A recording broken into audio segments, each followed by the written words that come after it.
आज से करीबन 15 साल पहले न्यूरोलॉजिकल केयर को बहुत ज़्यादा इंपॉर्टेंट नहीं समझा जाता था। टेंशन डेफिसिट डिसऑर्डर भी रहता है। बहुत ही अच्छा क्वेश्चन आज के सिनेरियो के लिए। न्यूरोलॉजी एक बहुत ही मेजर स्पेशलिटी के रूप में उभरी है। WHO की सर जो स्टडी है वो ये कहती है कि करीबन 6.5 घंटे स्क्रीन टाइम है। एक सोशल एनिमल की जगह हम कंप्यूटर के गुलाम बनते जा रहे हैं। ब्रेन उसके लिए नहीं बना है। Brain is not a computer. Unconsciously अंगूठा चलता रहता है। तो आपको एक ब्रेन में स्ट्रेटेजी बनानी पड़ती है तो यू बिकम शार्पर। वो आपको एक अंदर एक सिंड्रोम जागृत करती है, FOMO syndrome, fear of missing out. Oestrogen आजकल फीमेल्स लेती हैं अपने मेंस्ट्रुएशन को कंट्रोल करने के लिए। There is a paradigm shift जिसको बोलते हैं ना आमूल चूल परिवर्तन। एक साइड में सर दर्द हुआ और उनको डर लगने लगता है कि कहीं ट्यूमर तो नहीं है। 80% स्ट्रोक होता है वो खून की नस चोक होने से होता है। आपको मालूम है कोकेन सूंघने से भी दिमाग की नस फट जाती है। बहुत हम स्क्रीन देखते हैं तो there is an information overload. जो मैं होश में हूँ, जो मैं श्वास ले रहा हूँ, जो मेरी हार्ट बीट नियंत्रित हो रही है, मेरी सेक्सुअल नीड्स, मेरा हंगर। पर्टिकुलर डिपार्टमेंट का जो हेड है उसके यहाँ पर अगर कोई सुसाइड होता है on the first instance, what's a clear message to them? He should make the bridges rather than break the bridges. With history examination and our experience, in most of the cases we are able to differentiate. दोस्तों, क्या आपको मालूम है WHO की एक study कहती है कि ग्लोबल लेवल पर आज के समय में स्क्रीन टाइम 6.5 घंटा प्रतिदिन की रेट से बढ़ रहा है और इंडियन सिनेरियो में ये फिगर और ज़्यादा बढ़ जाता है और करीबन 9 घंटा प्रतिदिन के रेट से ये बढ़ रहा है। WHO की एक स्टडी ये भी कहती है कि through out their life time every person in this globe 1 out of 3 they are suffering from one of the neurological disorders in their lifetime. India में करीबन 3 करोड़ से ज़्यादा लोग अलग अलग प्रकार के neurological disorders like epilepsy, dementia, stroke, Parkinson's disease etcetera और रिलेटेड डिसऑर्डर से ग्रसित होते हैं और ये संख्या दिन ब दिन बढ़ती जा रही है क्योंकि आजकल जो टेक्नोलॉजिकल एडवांसमेंट हो रहे हैं और सोशल मीडिया की जो एल्गोरिथम डेवलप की जा रही है वो हमें मोबाइल पर और अलग अलग डिवाइसेस पर और ज़्यादा डिपेंड करती जा रही है। ये सारे सवाल, ये सारी सिचुएशन एक बहुत सीरियस कंसर्न रेज करते हैं, कई सारे सीरियस सवाल रेज करते हैं, जैसे कि क्या सही में स्क्रीन टाइम हमारे ब्रेन को परमानेंटली डैमेज करता है? क्या सोशल मीडिया एल्गोरिथम जो आज के समय में डेवलप की जा रही हैं वो हम सबको और ज़्यादा एडिक्टिव और ज़्यादा डिपेंडेंट बनाने के लिए की जा रही हैं? और most importantly how we can use the technology for our own benefit, for our own betterment of the our own self and the whole society. और ये सारे क्वेश्चन सिर्फ एक मेडिकल क्वेश्चंस नहीं है, आम क्वेश्चंस नहीं है, ये सारे क्वेश्चंस, ये सारी चीज़ें हर एक वर्ग को, सोसाइटी के हर एक सेक्शन को डायरेक्टली इनडायरेक्टली इफेक्ट करता है। हम आज के समय में सुबह उठते ही मोबाइल हमें चाहिए, रात को आंख बंद होने से पहले तक हमें मोबाइल चाहिए होता है। एडिक्शन दिन ब दिन और बढ़ता जा रहा है and that's why this makes this conversation most important and most urgent because it all depends on us how we use technology. It defines our complete survival in present system, in present time and in future also. Namaskar and welcome to this exciting and enlightening episode of Gold Collar Talks, the podcast where we brings you nation's most inspirational and accomplished professionals in their field, and we try to bring out the social impact initiatives. We talk about misinformation and we burst many propagandas which are spreading in societies related to a particular sector, particular field. Therefore, to enlighten us, to share his knowledge and to clear all of our doubts, joining us today a very important and very renowned name in the field of neurology in complete nation and beyond, and we can say on a global level. He is very much known for his neurological treatment and research. Dr. Ashish Bagdi, Senior Consultant at Care CHL Hospital, Indore. Joining us today for this very important discussion is a name trusted across nation and beyond, Dr. Ashish Bagdi, Senior Consultant in Neurology at Care CHL Hospitals. Dr. Bagdi has an illustrious academic background with MBBS and MD in Medicine from DIVV Indore and a DM in Neurology from the prestigious Bombay Hospital, Mumbai. With over 17 years of rich experience, he has not only treated thousands of patients, but also shaped neurological care across India and abroad. He began his career as a consultant neurologist at Bombay Hospital, Indore, and later served as head of neurology at Al Mana Hospital, Saudi Arabia, where he pioneered the first neurophysiology lab. Since 2012, he has been leading neurological care consultant at Care CHL Hospitals, Indore, and is widely respected for his expertise in stroke management, epilepsy, Parkinson's disease, neuropathies, and neurocritical care. Dr. Bagri has also been an active member of global and national associations, including American Academy of Neurology, Saudi Stroke Association, Indian Association of Neurology, Indian Epilepsy Association, and the Indian Medical Association. Beyond his clinical practice, he is known for his compassionate approach and strong commitment to public awareness, writing, teaching, speaking to dispel myths around brain health. He is also an international and national level speaker on various platforms and conferences. Today, he will help us explore the real connection between technology and the brain, how to protect ourselves from risk, how to separate facts from myths, and how the future of neuroscience can bring new hope to millions of people. So, friends, let's welcome one of the famous names and renowned names in the neurological field, Dr. Ashish Bagri.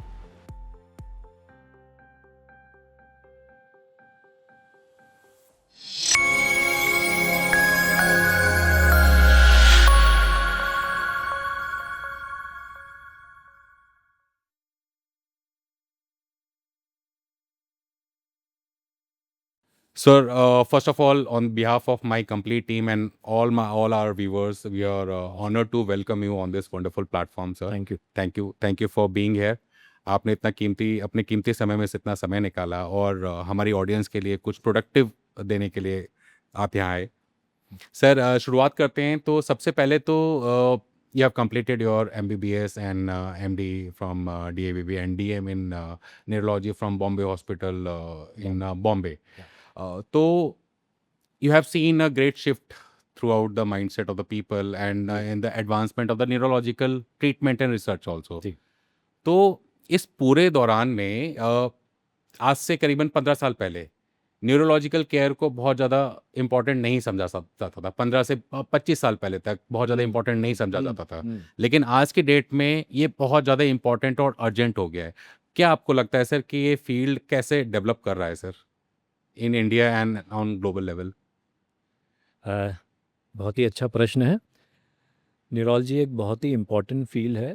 जैसे आपने बताया, लोगों का नज़रिया पहले ये था कि कोई भी मनोरोग या कोई भी पागल है, वो न्यूरोलॉजिकल प्रॉब्लम है। लोगों को पार्किंसन, डिमेंशिया, मिर्गी रोग, उसके बारे में कई भ्रांतियां हैं। लकवे के बारे में कई भ्रांतियां हैं। पहले किसी को लकवा होता था तो कबूतर का खून मल देते थे। मिर्गी रोग हो गया तो कहते थे ऊपरी हवा आ गई। याददाश्त आती थी तो कहते हैं बुढ़ा सठिया गया, क्योंकि इन चीज़ों के कोई रिसर्च नहीं थी, जैसा आपने बोला, या इन चीज़ों के इलाज अवेलेबल नहीं थे। अभी तो there is a paradigm shift, जिसको बोलते हैं ना, आमूल चूल परिवर्तन आ गया। न्यूरोलॉजी एक बहुत ही मेजर स्पेशलिटी के रूप में उभरी है। कई बीमारियों के बहुत अच्छे अब ट्रीटमेंट्स अवेलेबल हैं। तो मैं जो देख रहा हूँ कि काफ़ी प्रोग्रेस हुआ इन द फील्ड ऑफ न्यूरोलॉजी, बीमारियाँ समझने में भी और इनके इलाज में भी। और हाँ, इनके डायग्नोसिस में भी सीटी और एमआरआई या जो जेनेटिक स्टडीज़ आई हैं, वो हमें काफ़ी हेल्प करती हैं बीमारियाँ डायग्नोस करने में। Very true sir. And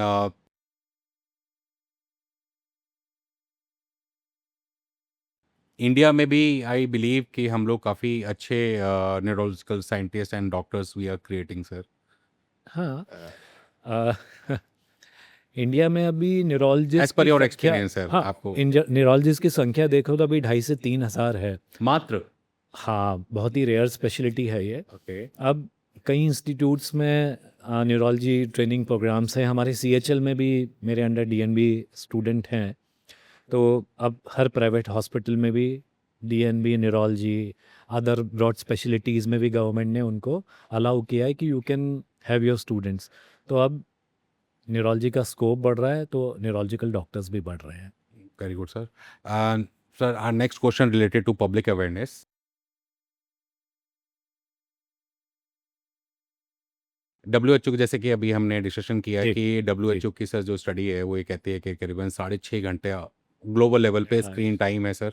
per day का, एंड इंडियन कंटेक्स्ट में करीबन 8 से 9 घंटे का स्क्रीन टाइम पर डे का है जी, ऑन एन एवरेज। जी। जबकि ये मुझे लगता है कि सर हम मेट्रो सिटीज़ में देखें या यूथ में देखें तो ये जो फिगर्स हैं करीबन 9 घंटे से लेके 13 से 14 घंटे हो जाते हैं sir.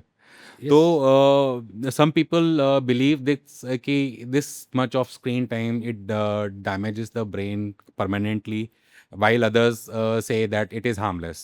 So based on neuroscience, sir, what is the real impact of this much of excessive screen time on our memory, our focus, and brain development, sir? अब बच्चों की बात करें तो बच्चों को स्क्रीन ज़रूरी भी है। हम यूट्यूब की बात करें तो वहाँ एजुकेशनल चैनल्स आते हैं। ऑनलाइन क्लासरूम्स की बात करो तो ऑनलाइन लेक्चर्स रहते हैं। इवन स्टूडेंट्स अपना व्हाट्सएप ग्रुप बना के ऑनलाइन बहुत सारी चीज़ें डिस्कस करते हैं जो कि फ्रूटफुल है। पर ऐसा माना गया है कि 2 घंटे से ऊपर अगर स्क्रीन टाइम रहे तो उससे कुछ डैमेजेस हो सकते हैं। सबसे बड़ी बात कि आपका मेमोरी डिस्टर्ब होता है। होता क्या है कि जब बहुत हम स्क्रीन देखते हैं तो there is an information overload. Sir. Brain उसके लिए नहीं बना है। Brain is not a computer. Brain की अपनी एक क्षमता होती है। तो अब जब बहुत सारा इन्फॉर्मेशन देते हो तो क्या उसको याद रखें, क्या याद नहीं रखें, तो मेमोरी लॉस होता है। Sir. उसी तरह अटेंशन डेफिसिट डिसऑर्डर भी रहता है। ठीक है, मैं अपने फ्रेंड से चैट कर रहा हूँ, फिर मुझे एकदम से कोई व्हाट्सएप की नोटिफिकेशन आ गई, मैं व्हाट्सएप देखने लगा। ईमेल की नोटिफिकेशन आ गई, मैं बीच में ईमेल देखने लगा। तो मैं वो जो पर्टिकुलर टास्क करने बैठा था ऑनलाइन, Sir. मैं एक न्यूरोलॉजिकल कोई केस सॉल्व करने के लिए बैठा था, तो मेरा अटेंशन पुअर हो जाता है। क्योंकि ऑनलाइन मीडिया आपको अटेंटिव होने से रोकता है अगर हम इसको बहुत ज़्यादा यूज़ करें। तो डेफिनेटली मेमोरी है, अटेंशन, उस पे तो फ़र्क पड़ता ही है। अब ह्यूमन बॉडी बनी है सोशल इंटरैक्शन के लिए। अब मैं दिन भर अगर I am spending 8 to 10 hours screen time पे ही, तो मेरा सोशल इंटरैक्शन पुअर होता है। मेरी फिजिकल इनएक्टिविटी हो रही है। मेरे को जो एक पर्टिकुलर सन एक्सपोजर चाहिए, विटामिन डी जो मेरी बॉडी में बनता है जिससे इम्यूनिटी स्ट्रांग होती है, मेरी बोन स्ट्रांग होती है, वो नहीं बन पा रही है। तो एक सोशल एनिमल की जगह हम कंप्यूटर के गुलाम बनते जा रहे हैं। तो स्क्रीन टाइम से डैमेज तो है ही, मैं एग्री करता हूँ आपसे। इसमें because sir I belong from a force background sir, इसमें मैं अपना एक हमारा एक किस्सा जो हमें सिखाया जाता है सर हमारी ट्रेनिंग में रिगार्डिंग मसल मेमोरी सर।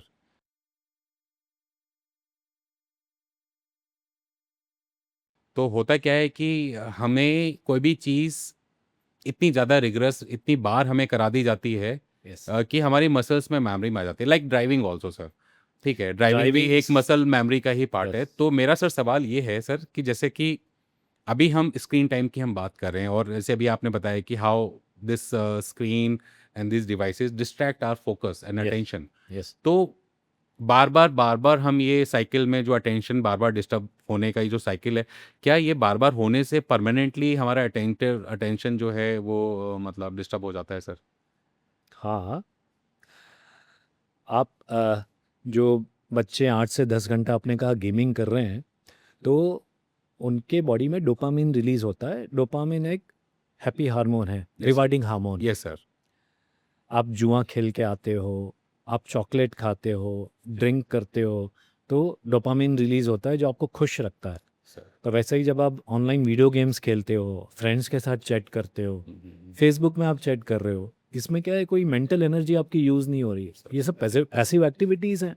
आप चीज़ों के दृश्य देख रहे हो, आप अच्छी बातें सुन रहे हो, आपको मज़ा आ रहा है।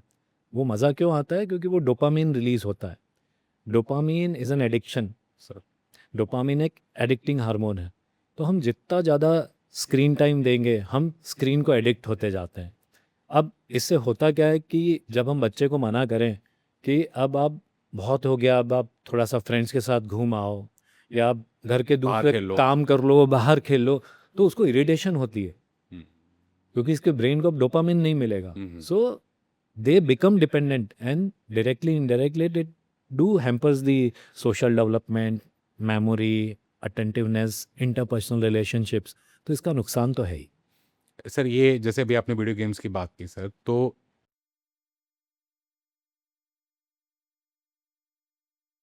कई सारे लोगों का मानना ऐसा है कि वीडियो गेम्स भी हमारे ब्रेन को डैमेज करते हैं, and there is sir one of the Oxford Internet Institute study in 2020 it suggest that there are certain games which may improve your cognitive ability also. तो जी। क्या मतलब इसमें क्या है सर, ये मिथ है वीडियो गेम्स और ये फैक्ट है सर? कुछ इसके रिगार्डिंग क्लियर कर सर। ये एक थोड़ा सा मिथ है कि वीडियो गेम से ब्रेन रॉट होता है। Rot Okay. मतलब ब्रेन सड़ जाता है। ओके। कई स्टडीज़ हैं और आपके पॉडकास्ट के लिए मैंने थोड़ा स्टडी भी किया इंटरनेट पे। तो वीडियो गेम खेलने से आपका कॉग्निशन, आप में शार्पनेस आती है। तो क्योंकि आपको अपना ब्रेन यूज़ करना है, क्योंकि कोई भी गेम आपको स्ट्रेटेजी बेस्ड रहते हैं। आप पजल गेम्स कर लें, आप ऑनलाइन एक्शन गेम्स कर लें, तो आपको एक ब्रेन में स्ट्रेटेजी बनानी पड़ती है, तो यू बिकम शार्पर। आपको एक लिमिटेड टाइम रहता है। आपने देखा कई वीडियो गेम्स में वो 5 मिनट के बाद वो नेगेटिव क्लॉक चालू हो जाती है, तो यू बिकम वेरी शार्प कि यार इतने टाइम में ही अपने को ये करके देना है। तो आपकी ब्रेन स्किल्स, आपका ब्रेन डेवलपमेंट, इवन आपका जो डिसीजन मेकिंग पावर है जिसको हम बोलते हैं एग्जीक्यूटिव फंक्शंस, वो डेफिनेटली शार्पन होते हैं। तो किस तरह का आप गेम खेलते हो, एक्शन गेम्स हैं कि पजल गेम्स हैं, they definitely help you. But again जो अपनी बात हुई, बहुत ज़्यादा वीडियो गेम खेलेंगे डोपामिन एडिक्शन होएगा। जब आप वीडियो गेम से पर्सन को दूर करोगे तो इरिटेबिलिटी होती है, स्लीप डिस्टर्बेंसेस होते हैं। आपको मालूम है ब्रेन में एक ग्लैंड होती है जिसको हम बोलते हैं पीनियल ग्लैंड। सर उसमें एक सब्सटेंस निकलता है मेलाटोनिन, और आपको रात को नींद क्यों आती है कि पीनियल ग्लैंड चुपके से वो मेलाटोनिन सिक्रीट करना चालू करती है, तो यू गेट स्लीपी। बट जब रात को आपके लाइट जल रही है, आपकी आंखों को क्या लगेगा कि अभी तो रात नहीं हुई है, तो पीनियल ग्लैंड सप्रेस हो जाती है, मेलाटोनिन निकालती ही नहीं है वो। जब मेलाटोनिन नहीं निकालेगी तो इंसोम्निया, ये जो बच्चों का अनिद्रा के शिकार हो रहे हैं, ये प्रॉब्लम्स आती हैं। तो एक्सेसिव वीडियो गेम्स के अपने नुकसान हैं। नुकसान भी है सर। बिल्कुल सर। ये जो इट मीन्स कि मेलाटोनिन जो सिक्रेशन है, it directly relates to the sleep, a Yes. Sound sleep. Yes. Okay fine. अभी तो सर आपने एक बात कही थी sir, this dopamine reward cycle. तो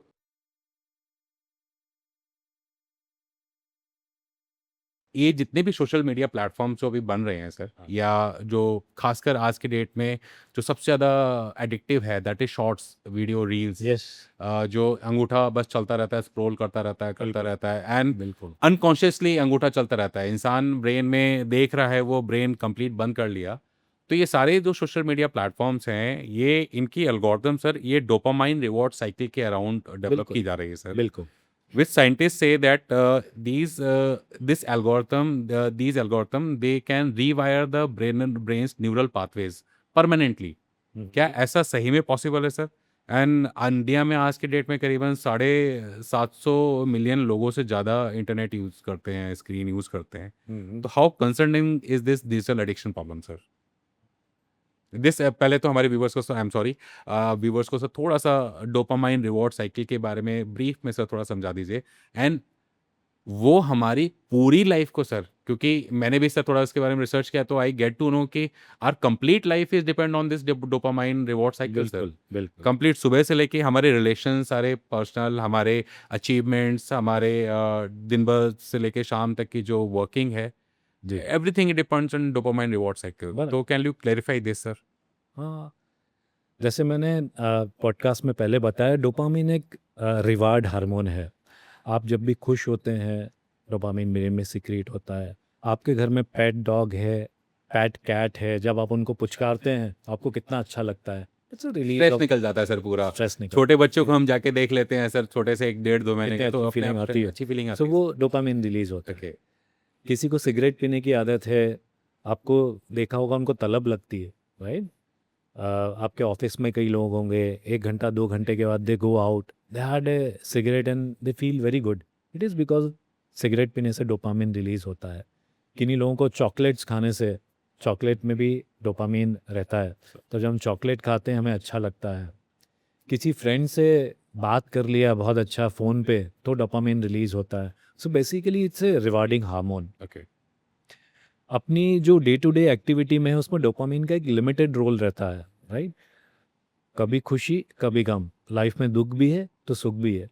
और आपने जो ऑनलाइन एडिक्शन की बात की, वो इसलिए नुकसानदायक है कि आप कंटिन्यूअस 8 से 10 घंटा आप बैठ के रील्स स्क्रॉल कर रहे हैं, आप यूट्यूब पे वीडियोस देख रहे हैं, जो अपन ने बात किया कि इनमें ब्रेन ही यूज़ नहीं हो रहा।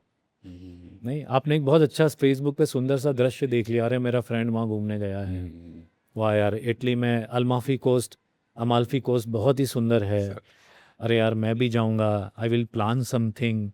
तो आप वो सब देख रहे हैं तो आपके इसमें डोपामिन रिलीज हो रहा है।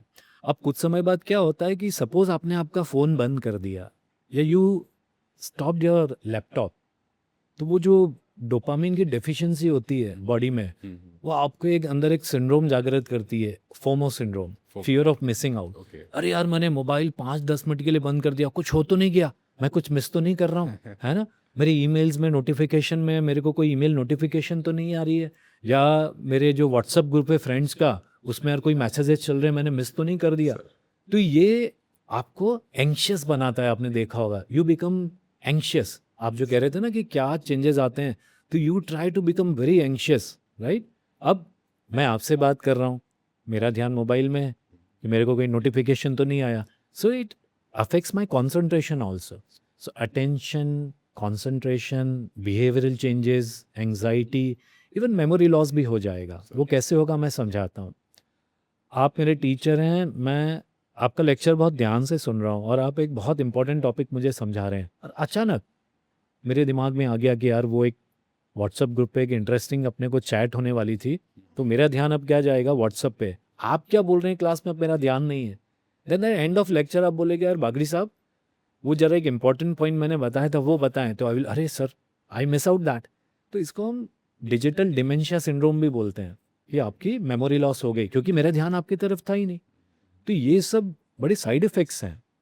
तो एक्चुअली It's like- ये हम लोग सर जैसे पढ़ते थे मान लो, और जो आम लोगों में प्रचलन है कि फियर ऑफ मिसिंग आउट एक नॉर्मल कॉमन टर्म है। मुझे आज पहली बार पता चला है कि it is actually a syndrome sir, it is a neurological condition. It's a neurological condition, Okay. Fear of missing out, FOMOs, जो कि अपन ने FOMOS. पूरा डिटेल में इतना Yes, डिस्कस yes, किया, yes, yes. And it's very disabling. Sir अब हम sir कुछ और मिथ्स के बारे में बात करते हैं। जैसे एक और बहुत बड़ा मिथ है कि लोगों को कंटिन्यूअस 3-4 दिन 5 दिन सर दर्द हुआ, एक साइड में सर दर्द हुआ, और उनको डर लगने लगता है कि कहीं ट्यूमर तो नहीं है। हाँ ठीक है, तो जी। लोगों में ये और बहुत बड़ी भ्रांति है कि ज़्यादा सर दर्द का होना मीन्स डायरेक्टली ट्यूमर, जबकि स्टडी से सजेस्ट दैट कि out of 1000 headache cases only one case belongs to a हाँ ट्यूमर केस है। जी, तो how dangerous is this panic driven misinformation sir? ठीक है। अब थोड़ा सा डिटेल में बात हम्म। करेंगे। सर दर्द दो प्रकार का होता है, प्राइमरी हेडेक्स जिसमें कि ब्रेन नॉर्मल है, और ये सबसे ज़्यादा हेडेक्स रहते हैं जो आपने बताया, this we call as normal headaches, जैसे माइग्रेन हो गया, क्लस्टर हेडेक हो गया, टेंशन टाइप हेडेक्स हो गए। इसमें हेडेक बहुत सीवियर रहता है, पेशेंट को हिस्ट्री रहती है, जैसे आपने बताया कि एक साइड उसको झपक झपक दर्द होगा, फिर उल्टी आएगी, बहुत ज़्यादा साउंड से उसको तकलीफ़ होती है, लाइट से तकलीफ़ होती है, स्मेल से तकलीफ़ होती है। तो हम पेशेंट की प्रॉपर हिस्ट्री लेते हैं, उसको बैठ के हम पूरा हिस्ट्री लेते हैं उसकी, और उसका न्यूरोलॉजिकल फिर हम एग्जामिनेशन करते हैं। तो जब एग्जामिनेशन नॉर्मल है, हम फंडस देखते हैं उसमें सूजन नहीं है, तो हमें लगता है ये प्राइमरी हेडेक ही है। पर जो सेकेंडरी हेडेक्स हैं, अब हम दूसरे तरह के हेडेक की बात करें जिसमें कि ब्रेन में कोई डैमेज है, जैसे ब्रेन में लकवा आ गया, ब्रेन में हैमरेज हो गया, ब्रेन में ट्यूमर है, या ब्रेन में कोई इन्फेक्शन ही हो गया, तो डेफिनेटली उसमें जो सीवियर हेडेक होता है वो रिस्की रहता है। तो आप खुद डॉक्टर नहीं बने, आपका प्रश्न बहुत ही अच्छा है, बहुत ही प्रासंगिक है, कि जब भी बहुत सीवियर हेडेक होए आपको करना क्या है, आपको एक न्यूरोलॉजिस्ट के पास जाना है, वो आपका प्रॉपर हिस्ट्री एग्जामिनेशन करेगा। जैसे मैं मेरी बात करूं तो 90-95% केसेस में I don't do any investigations, हम हिस्ट्री से एग्जामिनेशन से पता कर बिकॉज ऑफ लेते हैं, experience sir. With because of experience, right. So जैसे जैसे सीनियर डॉक्टर का मज़ा यही है जाने का कि दे डू लेस इन्वेस्टिगेशंस, जो नया डॉक्टर होगा ही हिमसेल्फ पैनिक्स, नया नया पढ़ के आया है, so he do lot of battery of test, हम लोग ऐसा नहीं करते हैं। So we sit with the patient, we examine the patient. तो प्राइमरी हेडेक्स भी हैं, सेकेंडरी हेडेक्स भी हैं, with history examination and our experience in most of the cases we are able to differentiate between them. Sir जी। बिल्कुल sir, ये इस समस्या से मेरे घर में भी सर बहुत ज़्यादा अच्छा। प्रभावित है। मेरे मदर, अरे! मेरी वाइफ, उन लोगों को लगता है कि अगर सर दर्द, क्योंकि अब होता क्या है कि लोग सोचते बहुत ज़्यादा है सर आजकल। Continuous thinking, continuous overthinking, it also causes the सही ब्रेन बात है, पेन सर, सही बात। और हेडेक तो रहता ही रहता है सर। एक और सर भ्रांति रिगार्डिंग एपिलेप्सी,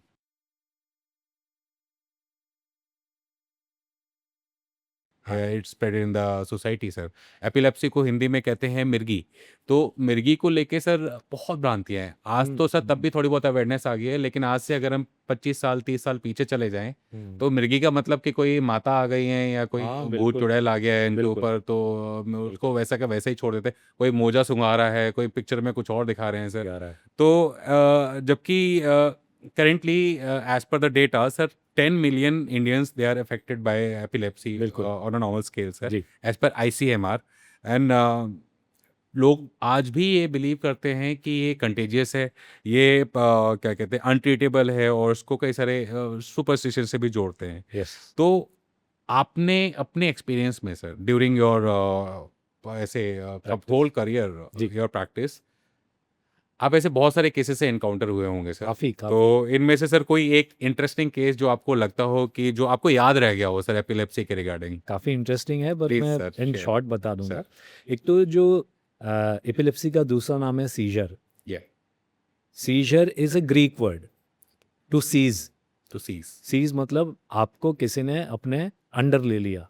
तो पहले ज़माने से ऐसा बोलते थे कि इस पे तो भूत आ गया है, क्योंकि आदमी सीज़र में हाथ-पाँव अजीब से उसके अकड़ते हैं, मुँह से झाग आने लगता है, ऊपरी प्रेत आ गया इसको, हवा लग गई ऊपर की, ये सब सोचते हैं। अब इंडिया में तो जो आपने बताया कि जूता सूंघाना, प्याज सूंघाना ये कॉमन है, और सबसे बड़ी भ्रांति ये है कि इससे कंटेजियस है, मेरे भाई को है तो मुझे भी हो जाएगी, पर ऐसा नहीं बाप है। को है तो बेटे को भी होगी होगी, ऐसा बाप लोग को सोचते होगी, हैं। बेटे को, वो जेनेटिक कुछ एक केसेस में रहती है एपिलेप्सी, 1 या 1.5% Okay. केसेस में। पर एपिलेप्सी के पेशेंट का मेंटल डेवलपमेंट रुक जाता है, ऐसा नहीं है।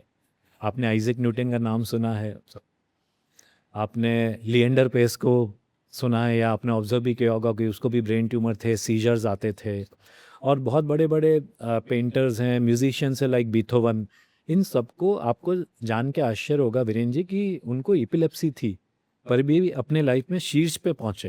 तो एपिलेप्सी से आपका कोई मानसिक विकास रुक जाता है, ऐसा नहीं।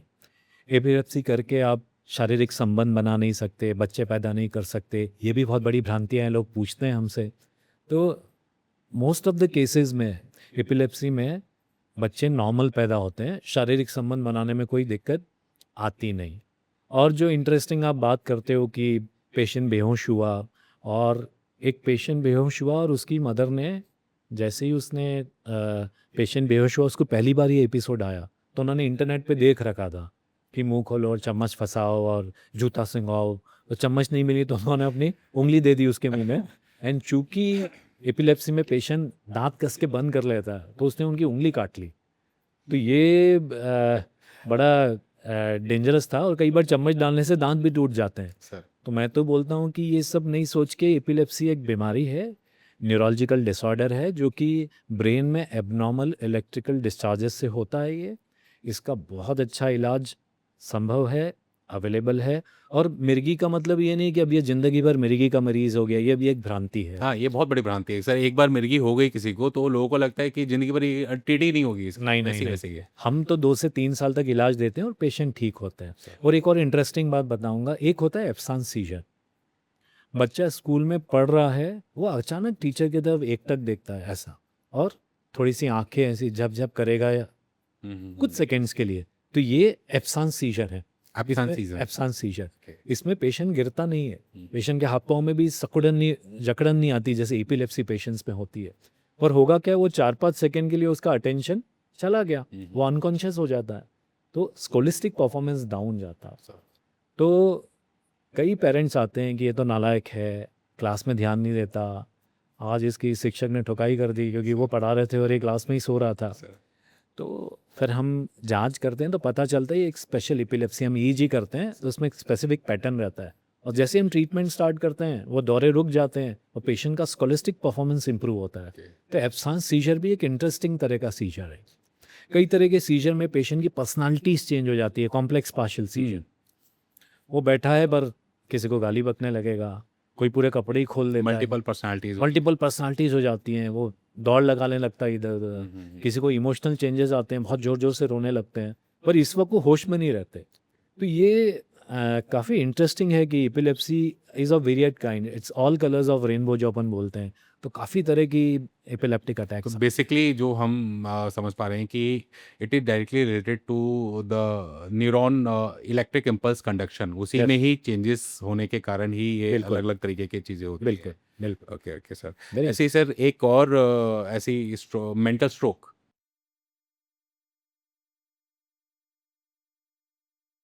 एक और ये भ्रांति है कि मेंटल स्ट्रोक जो है कि ओल्ड एज में ही ये जी। मतलब बराबर। मेजरली होता है। हाँ। जबकि एम्स दिल्ली का जो डेटा है एट पर उसके उसके हिसाब से करीबन 15 से 20% जो स्ट्रोक के पेशेंट्स हैं दे आर अंडर 40। जी। तो why are younger Indians becoming more vulnerable to all these kinds of mental disorder, specially mental stroke, and how urgent is the need to update public awareness in ठीक this है। Field sir? एक basic बात करता हूँ मैं, stroke दो तरीके से होता है। जो सबसे ज़्यादा बड़ा 80% स्ट्रोक होता है वो खून की नस चोक होने से होता है, ध्यान रखिएगा, उसको इश्यमिक स्ट्रोक बोलते हैं। इश्यमिक। और एक हेमरेजिक स्ट्रोक होता है 20% केस में, जिससे अचानक बीपी बढ़ गया या कोई आपने फिजिकल एक्टिविटी की उसके कारण नस फट जाती है, उसको हेमरेजिक स्ट्रोक बोलते हैं। अब आजकल की जो लाइफ स्ट्रेस एंड स्ट्रेन की तो हो ही गई है, खाना पीना गड़बड़ हो गया, अपन ने जो बात किया अभी, जो हम बात कर रहे हैं कि फिजिकल एक्टिविटी कम हो गई है ना, लेटे रहते हैं, आलसी हो गए हैं। सर और जेनेटिक्स के कारण Indian genetics is prone for dyslipidaemia, हमारे यहाँ कोलेस्ट्रॉल की गड़बड़ी जेनेटिक है। जेनेटिक है, सॉरी। हमारे यहाँ यंग एज में आजकल लोगों को डायबिटीज़ हो रही है, यंग एज बहुत में बड़ा लोग, कंसर्न है सर डायबिटीज तो। बहुत बड़ा कंसर्न है diabetes. India is the diabetic capital of world, okay. इतनी डायबिटीज़ है यहाँ, बीपी बढ़ते जा रहा है यंग लोगों में। उसके अलावा आप देखो, शराब, smoking, fast food, lack of physical activity और स्ट्रेस एंड स्ट्रेन। यंग लोग खूब सारा खर्चा कर लेते हैं आजकल, नया मोबाइल चाहिए, नई कार चाहिए, नया फ्लैट चाहिए, कुछ ऑनलाइन कोर्सेज करना है या विदेश पढ़ने जाना है, उसके लिए खूब सारा लोन ले लेते हैं। वो लोन चुकाने की जब बात आए तो फिर वो स्ट्रेस आता है। तो ये जो फैक्टर्स हैं ये सब इश्चेमिक और हेमरेजिक दोनों स्ट्रोक्स को बढ़ावा देते हैं। तो इसके कारण अब यंग लोगों में भी ये बीमारियां बढ़ती जा रही हैं। फिर बात करें सब्सटेंस अब्यूज़ की, आपको मालूम है कोकेन सूंघने से भी दिमाग की नस फट जाती है। So cocaine is a Unfortunately, yes, sir. you are in No, actually, forces, so you know that. yeah, हाँ? I was in forces, and during my college time, I have seen people, sir, using cocaine also. अभी बहुत बढ़ रहा है ये, हाँ, है ना, उड़ता पंजाब नहीं, अभी उड़ता इंडिया है ये। तो स्निफ जब आप कोकेन करते हैं, so it goes into your blood stream, it increases your blood pressure and दिमाग की नस फट जाती है। तो और भी कई तरह की ड्रग्स हैं। एस्ट्रोजन आजकल फीमेल्स लेती हैं अपने मेंस्ट्रुएशन को कंट्रोल करने के लिए। एस्ट्रोजन से भी ब्रेन में कोएगुलेबिलिटी बढ़ जाती है, ब्रेन की नस चोक हो जाती है और लकवा आ सकता है। तो कोई भी तरह की रिक्रिएशनल ड्रग्स लें या हार्मोनल ड्रग्स लें तो अपने डॉक्टर से पूछ के लें। ये सब कारण है युवाओं में स्ट्रोक बढ़ने का।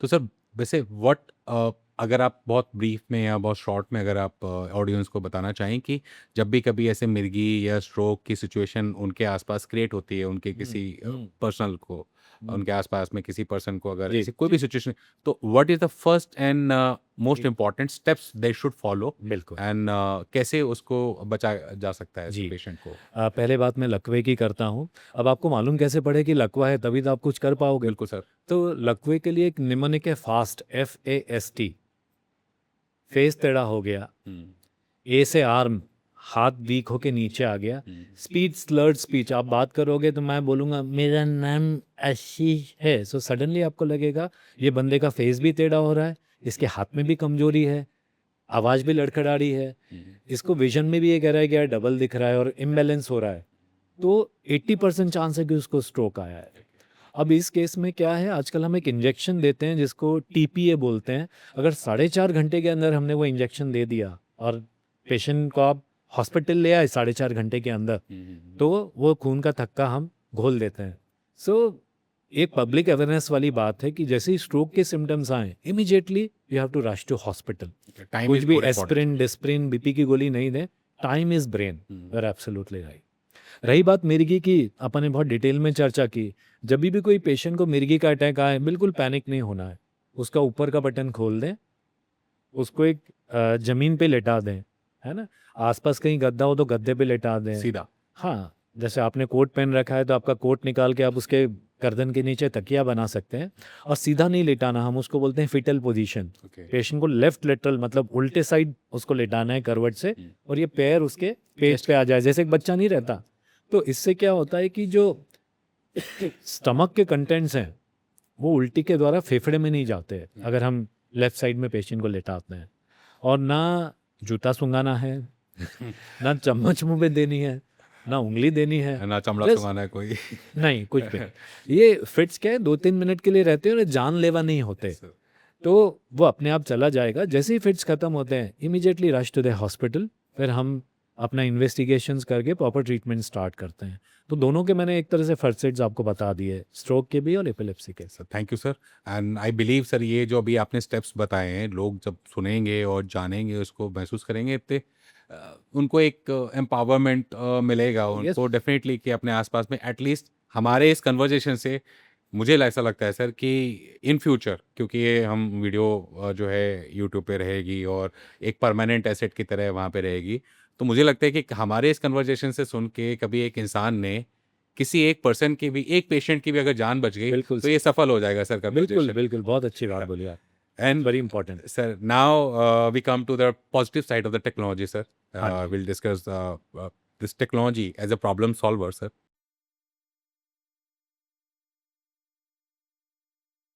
Currently, sir, there are many technological advancement is going on in the field of neurological yeah. research and treatment. जी। Now, sir, कुछ AI टूल्स ऐसे भी हैं जो स्ट्रोक्स को और ब्रेन में जो ब्लीडिंग है उसको सिटी स्कैन्स की मदद से बहुत इजीली 4 से 5 मिनट के अंदर वो स्टडी कर लेते हैं। हाँ। जबकि ट्रेडिशनली हम लोगों को करीबन 2 घंटे 3 घंटे और एक बिजी शेड्यूल में से एक एक्सपर्ट की काफ़ी बिजी टाइम को निकाल के उसको जी। वो करना था। बराबर। तो how this technological changes this completely changing the survival and recovery rates of stroke and other mental related disorders, sir?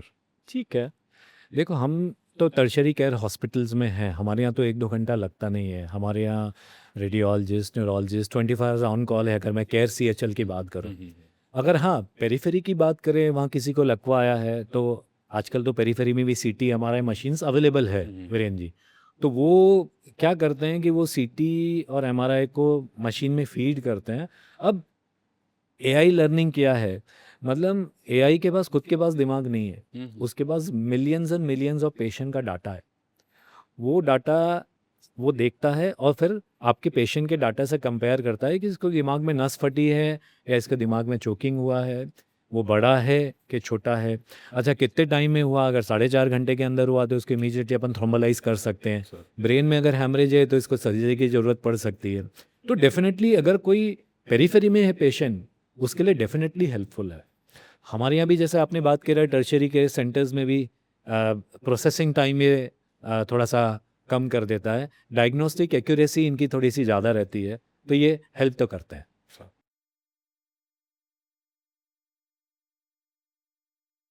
आजकल वैसे तो एआई सर हर एक फील्ड में घुस चुका है कम्प्लीटली। नाउ रोबोटिक्स आजकल मेडिकल लाइन में या कंप्लीट जी। सर्जिकल फील्ड में, जी। चाहे वो किसी भी पार्ट की हो, तो रोबोटिक असिस्टेड सर्जरीज हाँ जी। They are more common and ज़्यादा एडवांस बराबर। हो चुकी हैं, at least in metro cities sir. बराबर। ठीक है, तो ये क्या फ्यूचर में ये robotic assisted surgeries take over करेगी मेन काम, या फिर हाउ सर, मतलब ये कैसे हेल्प करती है सर डॉक्टर? मैं we want to understand this. मैं समझा देता हूँ रोबोट्स कैसे काम करते हैं। रोबोट्स का खुद का दिमाग नहीं है। अब रोबोटिक सर्जरी की आप बात करो तो सपोज़ आप एक सर्जन हैं, क्योंकि सर न्यूरोलॉजिकल सर्जरीज ब्रेन में बहुत ज़्यादा ही माइन्यूट प्रिसीजन आप लोग बिल्कुल। सर एक्वायर करते हैं बिल्कुल। एंड तो मुझे लगता है जो मेन स्टेप्स है वो तो रोबोट के लिए मुश्किल रहेगा, पर ब्रेन अब कई ब्रेन में ट्यूमर है तो सीटी स्कैन से 3D जो स्टीरियोटैक्टिक टेक्नोलॉजीज हैं उससे उसका लोकेशन प्रिसाइज एआई बता देता है कि आपको इतने डेप्थ पे यहाँ जाके सर्जरी करनी है तो ट्यूमर वहाँ बैठा हुआ है, तो आपकी एक एक्यूरेसी बढ़ गई। एक्यूरेसी बढ़ने से सर्जिकल कॉम्प्लिकेशंस कम हो गए, ओके राइट।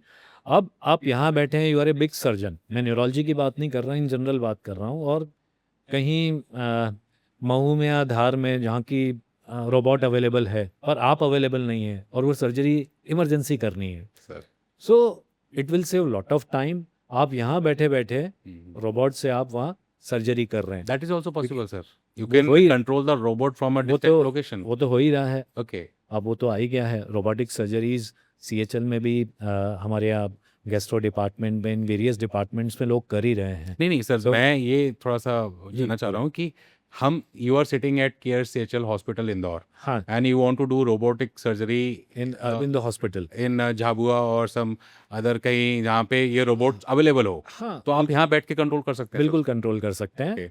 क्योंकि आपके पास ऑपरेटिंग माइक्रोस्कोप है, आपके पास वो हैंड कंट्रोल्स हैं, राइट। Okay. तो स्कैल्पल के लिए भी कंट्रोल्स हैं, Okay. आपके पास वो निडल वाले भी कंट्रोल हैं, आपके लिए कॉटरी कंट्रोल्स भी हैं, तो आप वो कर सकते हैं। Okay it's a great thing sir. ये एक्चुअली जो अभी तक ऑन क्योंकि ज़्यादा नहीं पढ़ा सर इसके बारे में, जो मुझे लगता था कि रोबोटिक सर्जरी आप उसी लोकेशन पे डॉक्टर का होना ज़रूरी है, ऐसा नहीं, नेसेसरी तो अब नहीं है सर। अब एग्जांपल ये है कि सपोज आपके घर में आपने सिक्योरिटी के लिए एक कैमरा लगाया है जो हर आदमी लगाता है, तो अगर वीरेन जी अमेरिका में हैं तो क्या आप ऑनलाइन आपके कैमरास को देख नहीं सकते कि आपके घर में क्या सिक्योरिटी है? सो एआई से, ऑनलाइन से everything is possible including surgeries.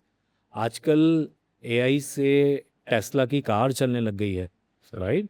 Driverless cars, पूरा जेनजी युवा वर्ग देख ही रहा है, अपना ये पॉडकास्ट सुन ही रहा है, तो इवन जब कार आप चला लेते हो बिजी स्ट्रीट्स पे, right, with the help of AI, with the help of robotics, तो उसी तरह सर्जरीज भी रिमोटली हो जाती हैं। नॉट ऑल सर्जरीज, बस कुछ एक सर्जरीज जो बहुत जटिल नहीं है वो अपन कर सकते हैं। जी, very true sir.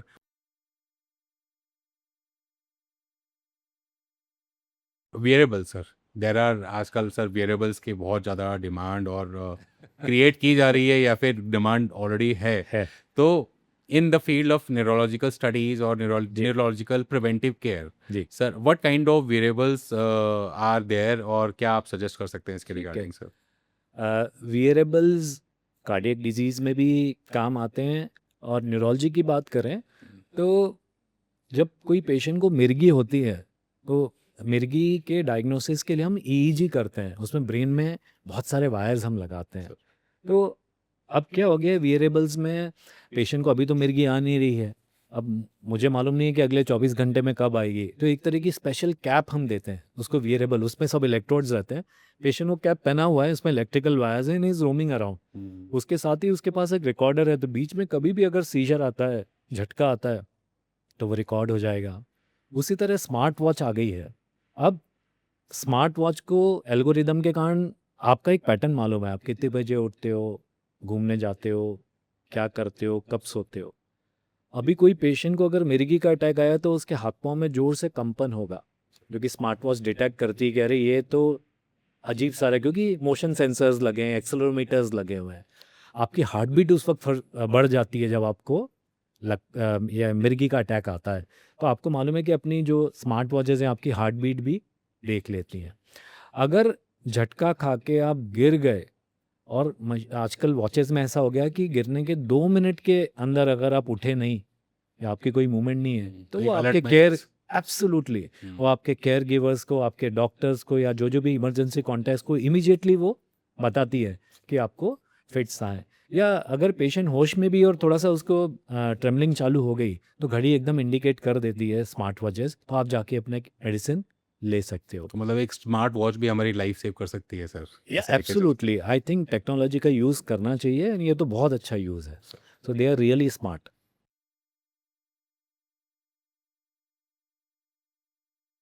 Now we talk about accessibility and affordability sir. Niti Aayog की एक रिपोर्ट कहती है कि करीबन 70% advance neurological services in India they are concentrated in metro cities. जी, तो आज के समय में because you belong from Indore and you have seen the complete nearby area of MP also sir. जी। तो क्या लगता है आपको सर, ये जो एसेसिबिलिटी का जो गैप है सर, ये कितनी ज़्यादा इम्पोर्टेंट है सर इसको कवर करना? मतलब at a policy level also, हाँ। पॉलिसी लेवल पर भी जो पॉलिसी मेकर्स हैं उनको भी बहुत ज़रूरत है इस चीज़ को सोचने की कि इसमें हम थोड़ा सा इस गैप को हम कम से कम कर सकें। स्टडीज़ में तो ये बताया कि न्यूरोलॉजिस्ट बहुत ही कम है इंडिया हाँ, में। जैसा जो आपने मैंने बताया आपको सर, 2,500 बताया से कि 3,000 ही तीन न्यूरोलॉजिस्ट हैं। 3000 ही हैं सर, या कुछ 10 लाख लोगों पे एक ही न्यूरोलॉजिस्ट है। सर। तो जो रेयर स्पेशलिटीज़ हैं, वो तो शहर में ही उनकी बहुत डिमांड है, गाँव की तो बात आप छोड़ें।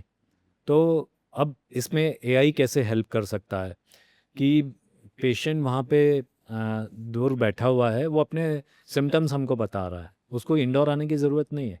हुँ, हम ऑनलाइन ही बैठ के उनका इंटरव्यू ले लें, थोड़ा चला-वला के देख लें, जो हम न्यूरोलॉजी में देखते हैं कि चाल कैसी है, आँखों की मूवमेंट्स हम देख लें, तो हमको बेसिक आइडिया हो जाता है। मीन्स हम अगर फिर सर ऑनलाइन कंसल्टेशन के माध्यम अगर हम और बढ़ाते हैं तो इसमें थोड़ा और गैप कम किया जा सकता है। जैसे कोविड पैंडेमिक ने ऑनलाइन कंसल्टेशन को एक नई हवा दे दी। सर। कोविड के वक़्त तो इंदौर में पेशेंट में ही हमने ऑनलाइन कंसल्ट किया क्योंकि तब इन्फेक्शन की रिस्क थी। तो पेशेंट घर से ही हमको कॉल करता था, हम घर से उसको कंसल्ट कर देते थे। तो एक्सेप्टेबिलिटी बढ़ गई है। नहीं तो पहले क्या पेशेंट बोलते थे कि हमारा डॉक्टर हमारे सामने होना। हुँ, जब तक डॉक्टर ने नब्ज़ चेक नहीं करी वो डॉक्टर ही नहीं है। सर। तो वो जो थोड़ा-सा कोविड ने उसमें हेल्प किया कि अब ऑनलाइन कंसल्ट लोग लेने लगे हैं। हमारी भी न्यूरोलॉजी में लंबे फ़ॉलो-अप्स रहते हैं, कोई पेशेंट नहीं आ पाता तो हम ऑनलाइन उनसे कंसल्ट कर लेते हैं। सेकंड एपिलेप्सी की अपन ने बात करी, हुँ, तो एपिलेप्सी के वीडियोज़ वो लोग बना के हमको भेज देते हैं कि इनको ऐसा-ऐसा हुआ था, आपको क्या लगता है? तो एपिलेप्सी तो काफ़ी क्लियर हो जाती है वीडियो देखते से ही। सर। तो ये भी ऑनलाइन का एक तरीका है। स्ट्रोक की मैंने आपको बात करी, स्ट्रोक के सिम्पटम्स हम देख के एक प्राथमिक उपचार या सीटी एमआरआई एडवाइस कर देते हैं, तो बहुत समय बचता है। सर, जी। तो बेसिकली मुझे लगता है कि सर ये जो टेलीमेडिसिन और दिस कंसल्टेशन मैनेजमेंट प्लेटफॉर्म जो अभी आ रहे हैं, डेवलप हो रहे हैं, हाँ। धीरे-धीरे करते-करते एक समय के बाद में, और अगर हमारे पॉलिसी मेकर्स ने थोड़ा ध्यान दिया, तो हम इस गैप को बहुत ईज़िली कवर अप कर पाएँगे सर। मुझे लगता है। सर, बिल्कुल। One of the major barrier is in this kind of treatment is cost। जी। न्यूरोलॉजिकल जो रिसर्च या जो हाँ, ट्रीटमेंट्स है सर, हाँ, हाँ। इसमें cost is the major factor sir, जी, खासकर रोबोटिक सर्जरीज में सर। जी। तो रोबोटिक सर्जरीज हो गई या एआई डायग्नोस्टिक या एडवांस ड्रग्स के ट्रीटमेंट की हम बराबर बात है। कर उसके साथ करते हैं, तो गवर्नमेंट को ऐसा कौन से model sir they should employ और कैसे क्या अडॉप्ट करने चाहिए? ऐसे कौन सी स्कीम्स, इंश्योरेंसेस जी, और रिफॉर्म्स, खासकर ये पीपीपी मॉडल जो हमारा पब्लिक बिल्कुल, प्राइवेट पार्टनरशिप जो पार्टनरशिप मॉडल है, है। ऐसे क्या-क्या करना गवर्नमेंट को ऐसे अडॉप्ट करने चाहिए ताकि हम ये जो ब्रेन केयर है, कटिंग एज टेक्नोलॉजीज़ है, बराबर है। ये जो वर्ल्ड लेवल पे है, जी। हम उसको इंडिया के हर एक मास तक हम पहुँचा सकें? पहली बात तो गवर्नमेंट अब जेनेरिक ड्रग्स पे बहुत फोर्स कर रही है सर, कि आप ब्रांडेड ड्रग्स नहीं लिखें, आप सिर्फ केमिकल कंपोजिशन लिख दें, जो कि शायद 1/10 ऑफ द कॉस्ट रहता है। सर, सो न्यूरोलॉजी में दवाइयाँ महँगी आती हैं, आई एग्री। दवाइयाँ बहुत लंबी चलती हैं पेशेंट को, दैट आई टू एग्री। पर जेनेरिक ड्रग्स में होने के कारण कॉस्ट कटिंग काफ़ी हो जाती है। फिर हर प्राइवेट हॉस्पिटल में अब आयुष्मान योजना के कुछ बेड्स अवेलेबल हैं। तो जिन-जिन हॉस्पिटल में प्राइवेट हॉस्पिटल्स में आयुष्मान योजना है, तो उनका भी काफ़ी सस्ते में इलाज हो जाता है। फिर हमारे न्यूरोलॉजी में अगर किसी को ब्रेन ट्यूमर सर्जरी है या किसी को ब्रेन में स्ट्रोक हो गया, लकवा आ गया या ब्रेन में हेमरेज हो गया, उसके लिए सर्जरी करनी है, तो एमपी में मुख्यमंत्री सहायता कोष, उसमें करीब 90,000 से लाख रुपए की सहायता पेशेंट को मिल जाती है।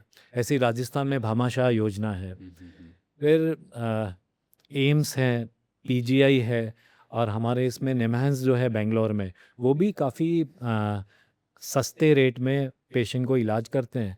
तो कोई भी कॉम्प्लिकेटेड केस है जिसमें कि एक कॉम्प्लिकेटेड सर्जरी हो रही है या किसी को जीन थेरेपी देनी है, तो हम लोग ये अपेक्स इंस्टीट्यूट्स में उनको रेफ़र करते हैं एंड पेशेंट को प्रॉपर डायग्नोसिस होके कम रेट्स में इलाज मिल जाता है। ओके, बेस मतलब सारा पैसा जो है पूरी तरीके से यूटिलाइज़ हो रहा है। गवर्नमेंट हाँ, कहीं न कहीं यूटिलाइज़ कर रही government is doing a good job. मैं आपको ये बिल्कुल बोल सकता हूँ, इसमें कोई दो राय नहीं है। है। गवर्नमेंट हेल्प नहीं, कर ये रही बात है। तो सर हम भी पूरी तरह से सहमत हैं कि this Ayushman Yojana it had benefit and giving a good hope for खासकर lower strata of the people. बिल्कुल, genuine patient, genuine setup, genuine hospital, genuine doctors, this is the best thing government has done in field of health care.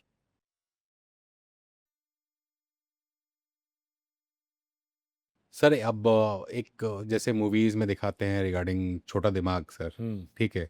तो इस छोटे दिमाग के concept को sir थोड़ा-सा explain करेंगे? क्योंकि हम बचपन से सुनते आ रहे हैं कि यहाँ मार दिया छोटे दिमाग खराब हो जाएगा, हमारे पेरेंट्स भी बच्चों को यहाँ मारने अब हुँ। तू कहीं भी मार ले। ऐसा यहाँ बोलते हैं हाँ, कहीं भी मार ले कि हाँ, सर के पीछे यहाँ छोटे दिमाग पे नहीं मारना, बच्चा पागल हो जाएगा। यस। तो what is the actual concept behind this छोटा दिमाग? जहाँ तक हम पढ़ पाए हैं सर, हमें बस ये समझ में आया है कि there is a organ called cerebellum part of the brain हाँ, and that controls your balance, हाँ। Something like this. तो कैन यू क्लैरिफाई दिस? वो कांसेप्ट बहुत अच्छा है आपका कि एक बड़ा दिमाग होता है, एक छोटा दिमाग। पर छोटा दिमाग पे मारने पे पागल नहीं होगा। मैं समझा देता हूँ शॉर्ट सर, में। छोटा दिमाग is the most vital part of the brain. Okay, जो मैं होश में हूँ, जो मैं श्वास ले रहा हूँ, जो मेरी हार्ट बीट नियंत्रित हो रही है, मेरी सेक्सुअल नीड्स, मेरा हंगर, बॉडी के जो भी होम्योस्टैटिक मैकेनिज़्म है, ओके, वो छोटे दिमाग से कंट्रोल होते हैं। उसको ब्रेन स्टेम बोलते हैं। Okay, mid brain, pons and medulla. चूँकि यहाँ सीट ऑफ कॉन्शसनेस है, अगर यहाँ बहुत ज़ोर से चोट लग गई, यहाँ ट्यूमर हो गया, यहाँ लकवा आ गया, तो पेशेंट बेहोश हो जाता है, कोमा में चला जाता है। या आजकल जो कंसेप्ट चल रहा है ब्रेन डेथ का, वो छोटा दिमाग जब काम नहीं करता तो पेशेंट ब्रेन डेथ होता है। रही बात ये बड़े दिमाग की, तो मेमोरी है, प्लानिंग है, एग्जीक्यूशन है, अपना मोटर फंक्शन है, हाथ-पाँव चलाना है, सेंसेशंस हैं, चीज़ों को समझना है, बोलना है, ये सब चीज़ें बड़े दिमाग से कंट्रोल होता है। ओके। तो छोटा दिमाग है तो छोटा, बट बहुत सबसे इम्पोर्टेंट है। सबसे ज़्यादा काम का वही सबसे है। ज़्यादा काम का वही है। तो आपने जैसे कहा it is the seat of consciousness sir. Absolutely.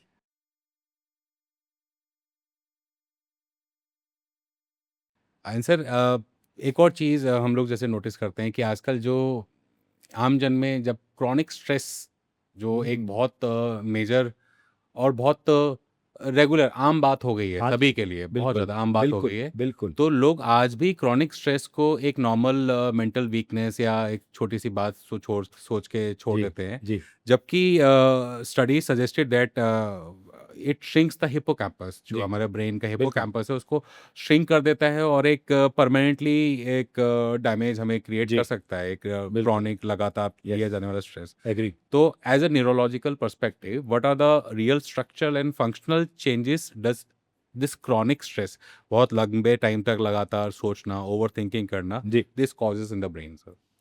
अ, आजकल की दिनचर्या में स्ट्रेस तो है ही जो आपने कहा, और जब ये स्ट्रेस बहुत लंबे समय चलता है, तो ये ब्रेन को डेफ़िनेटली डैमेज करता है। ब्रेन में हिप्पोकैम्पस नाम के स्ट्रक्चर हैं जो ब्रेन के बीच में रहते हैं, टेम्पोरल लोब के आसपास। ये रहते हैं seat of memory and learning. तो अगर किसी को क्रोनिक स्ट्रेस हो, तो डेफ़िनेटली हिप्पोकैम्पस में डैमेज होता है, जो आप बोल रहे हो, वो श्रिंक हो जाते हैं एंड मेमोरी और लर्निंग अफ़ेक्ट होती है। याददाश्त फिर चली जाती है, हाँ, याददाश्त कमज़ोर हो जाती कमजोर हो है, जाएगी मतलब बेसिकली। डिमेंशिया जिसको बोलते हैं कि यार वो स्मृति भ्रंश हो गया, याददाश्त अब कमज़ोर हो गई। उसी तरह एक होता है प्रीफ्रंटल कॉर्टेक्स, जो हम प्लानिंग कर रहे हैं, आप एग्ज़ीक्यूट करते हो, तो न्यू न्यू लर्निंग जो है, एग्ज़ीक्यूटिव फंक्शंस हैं, वो प्रीफ्रंटल कॉर्टेक्स से रहते हैं। तो क्रोनिक स्ट्रेस से वो भी डैमेज होता है, तो आप प्लान नहीं कर पाओगे। आपका मूड एंड बिहेवियर्स चेंज हो जाते हैं, थोड़ा-सा आप सनकी टाइप हो जाते हो वो डैमेज से। तीसरा होता है अमिगडाला, क्रोनिक स्ट्रेस से अमिगडाला में जब डैमेज होता है, तो अमिगडाला सँभालता है आपके मूड को। तो जब भी अमिगडाला में क्रोनिक स्ट्रेस के दौरान चेंजेस आएँगे, तो आपको एंग्ज़ायटी एंग्ज़ायटी कितनी खतरनाक है अपने को सबको मालूम है, सर, एंड मूड चेंजेस। तो ये अमिगडाला के डैमेज के कारण होते हैं। उसके अलावा स्ट्रेस का हार्ट पे भी नेगेटिव असर रहता है, हमें सबको मालूम है कि हार्ट बीट बढ़ जाती है, बीपी बढ़ जाता है। सो ओवरऑल स्ट्रेस काफ़ी नुकसानदायक है। बिल्कुल सर। एंड ये हम हर किसी को ये समझने की ज़रूरत है कि इतनी ज़्यादा ओवरथिंक के किसी के फ़ायदे के लिए नहीं। आपके सोचने से आपकी समस्याओं का हल नहीं निकलने वाला। चाहे आपके रिश्ते हो, चाहे आपका काम हो, बहुत ज़्यादा सोचना आपके लिए कोई भी फ़ायदेमंद नहीं है। In fact it causes permanent damage as sir has suggested. तो ध्यान रखें, ज़्यादा मत सोचें, हँसे खुश रहें और अपनी ज़िंदगी अच्छे से बिताएँ। Sir, now we move to next question. जी,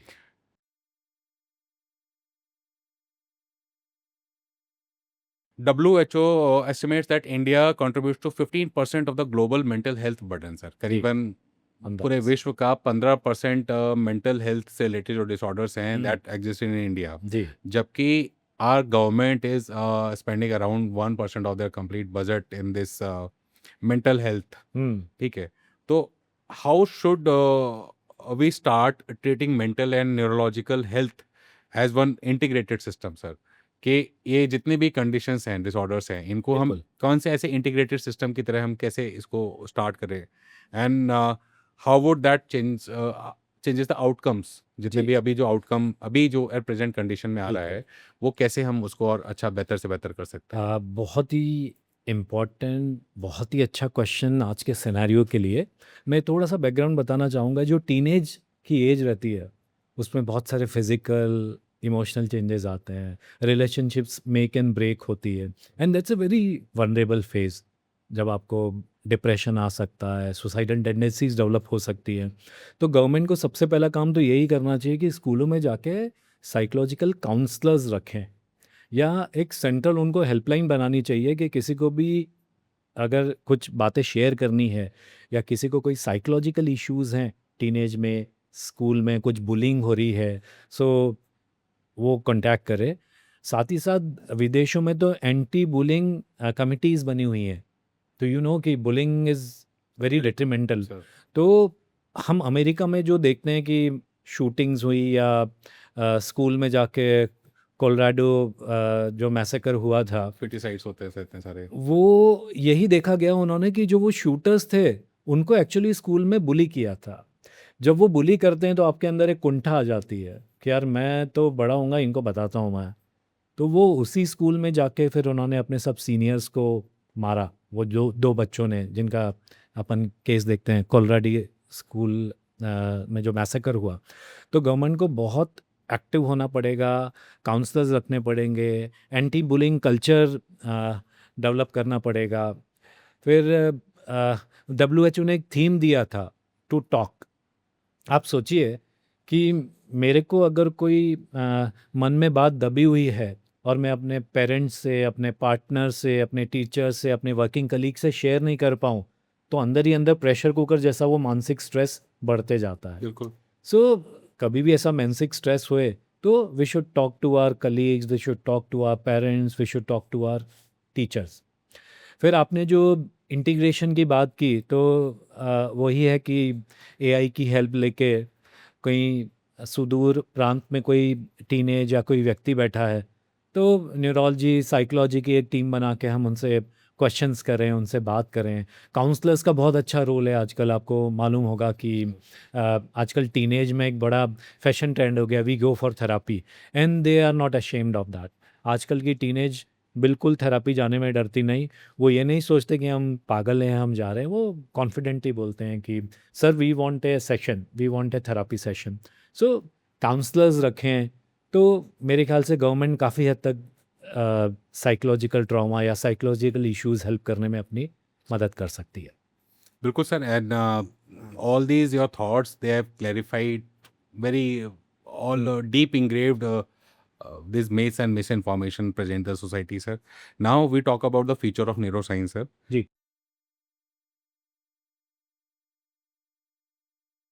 आज की डेट में सर जो ग्लोबल रिसर्च है, जी, ये they are moving towards brain computer interfaces, हाँ, stem cell therapies and AI driven rehabilitation. जी, जी, You also heard about Neuralink also. जी। So which of these future innovations do you believe will be the most relevant one, and which can be most accessible in terms of Indian context and Indian patient within next to five to 10 years? जी।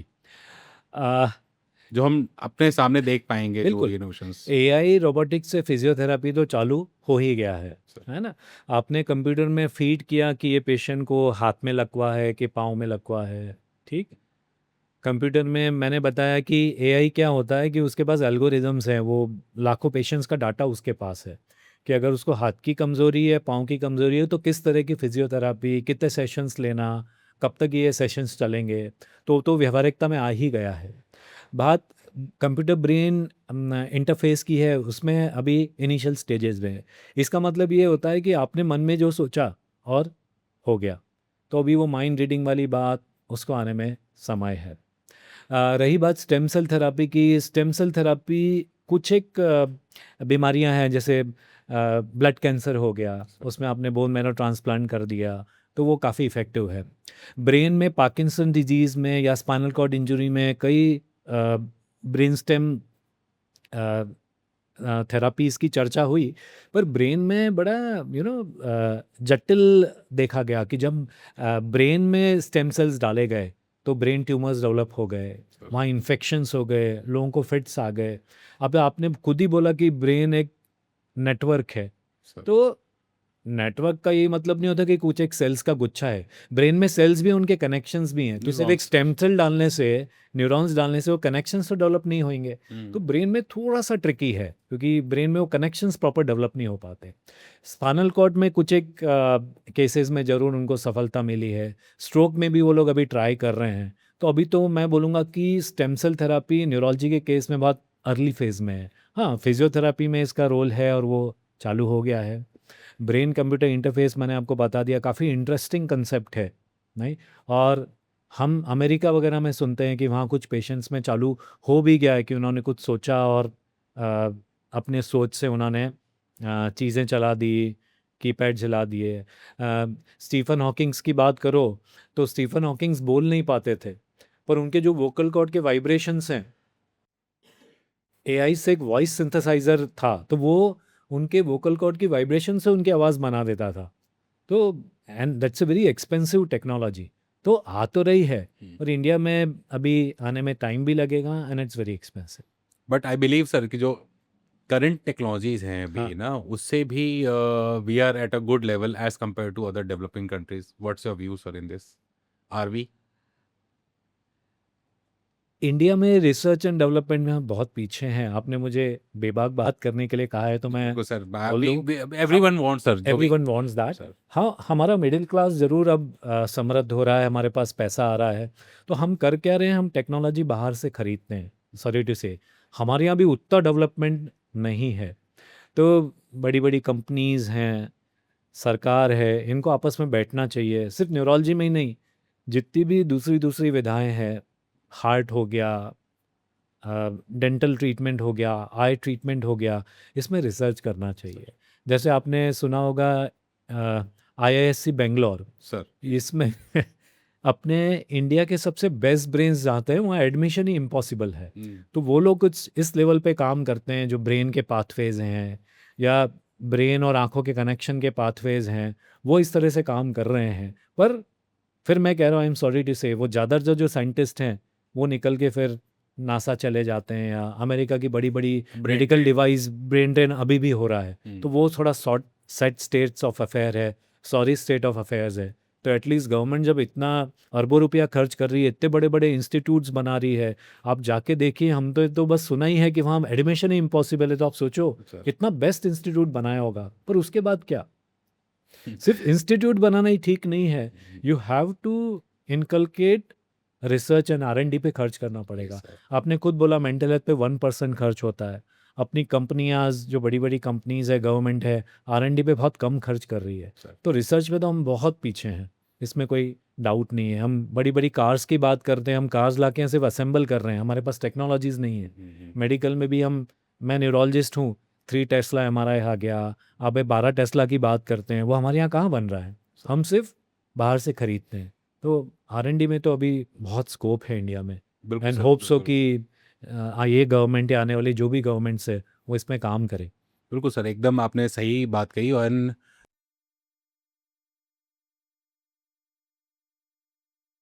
इस चीज़ का प्रभाव अभी हमने recently जो जितने भी पिछले 2-3 साल में जो वर्ल्ड ऑर्डर जो एकदम चेंज हो रहा है ना सर, इसमें हमने इसका प्रभाव पूरी तरह देखा। Because the country who is having more and more patents, who is having more technological जी, एडवांसमेंट, जी, वो अब टेक्नोलॉजी ट्रांसफ़र करने के लिए भी ब्लैकमेल कर रहे हैं वो एक तरीके बिल्कुल, से। एक बिल्कुल। मतलब आज जैसे आपने एकदम क्लियर कहा कि we are lagging behind and it's very true fact and we should काफ़ी पीछे एक्सेप्ट हैं, इट। हम काफ़ी पीछे वी हैं। Should accept that. यस, ठीक है, यस। सबसे पहली चीज़, क्योंकि देखिए सर हमारी जो फंडामेंटल ड्यूटीज़ हैं, सर उसमें एक बहुत इंपॉर्टेंट पॉइंट आता है, article 51 A is our fundamental duties. तो फंडामेंटल ड्यूटीज़ में एक पॉइंट आता है to develop the scientific temper. जी, सबसे पहले तो हम एज अ समाज, एज अ मैं यहाँ सरकार की बात बहुत कम करता हूँ, मैं यहाँ बात करता हूँ सिर्फ और सिर्फ समाज की मानसिकता की। जी, एज अ समाज हम सब लोगों को सबसे पहले तो इम्पोर्टेंट है कि to develop the scientific temper. जब हमारे एब्सोल्युटली। समाज का एक साइंटिफिक टेम्पर डेवलप होगा तभी वो सरकार को जो है फोर्स कर पाएंगे कि भाई आप जो है रिसर्च एंड सही डेवलपमेंट बात पे आप थोड़ा पैसा खर्चा करिए, या इसमें और ज़्यादा हमें प्रोग्रेस वर्ल्ड में सबसे आगे निकलने की ज़रूरत जी, है सर। बहुत बढ़िया। तो क्या लगता है आपको सर, आज के समय में सर जो वर्ल्ड ऑर्डर जो अभी नया डिफाइन हो रहा है, हाँ, तो क्या सही में क्योंकि Indian doctors they are spreaded throughout the world sir. जी, यूएस भी, अगर यूएस के मेडिकल हम इंफ्रास्ट्रक्चर की हम बात करें, and we talk about medical infrastructure of European countries also, जी, मोस्ट डेवलप्ड कंट्रीज, जी, काफ़ी हद तक आपने जैसे अभी एग्जांपल बताया आईआईएससी से पढ़े हुए डॉक्टर्स का, काफ़ी हद तक दे आर करेंटली मीन्स जो यहाँ के डॉक्टर्स को बहुत अच्छे से सँभाल रहे हैं वो, हुँ, और वो काफ़ी ज़्यादा डिपेंडेंट हैं उन पे। हुँ, तो वही चीज़ हम hmm, as a country why and how we can do it? Hmm. As a policy maker क्या आप जी। उनको सजेस्ट करना चाहेंगे इस चीज़ को? पैसा क्यों नहीं रिसर्च में डालते, अपन वहाँ से चालू करते हैं, क्योंकि रिसर्च में बिलियंस ऑफ डॉलर्स डालना पड़ता है।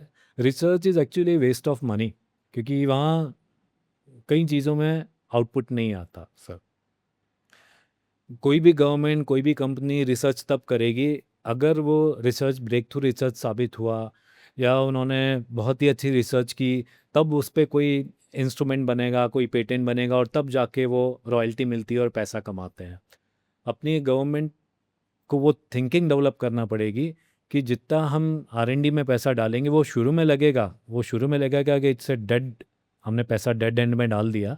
पर जब उसके रेसिप्रोकेशन आएंगे, जब वो पेटेंट्स हम बनाने लगेंगे, जब हम उनके डिवाइसेस बनाने लगेंगे, और आपको मालूम है कि वर्ल्ड में जो सुपर पावर्स हैं, वो सुपर पावर सिर्फ टेक्नोलॉजी बेच के ही बने हैं। सर एक्चुअली तो जब वो गवर्नमेंट सोच लेगी कि हम टेक्नोलॉजी अब डेवलप कर रहे हैं, हम टेक्नोलॉजी खरीद रहे हैं, हम पैसा टेक्नोलॉजी का दूसरे देशों को दे रहे हैं, हाँ, कितनी पेनफुल बात है। जब वो हम खुद वन टाइम अच्छी दे रहे हैं या किश्तों में दे रहे हैं, किस्तों में बार-बार दे दे रहे रहे हैं, हैं। और जब हम टेक्नोलॉजी डेवलप करेंगे तो उनको बेचेंगे, तो विल गेट आवर मनी।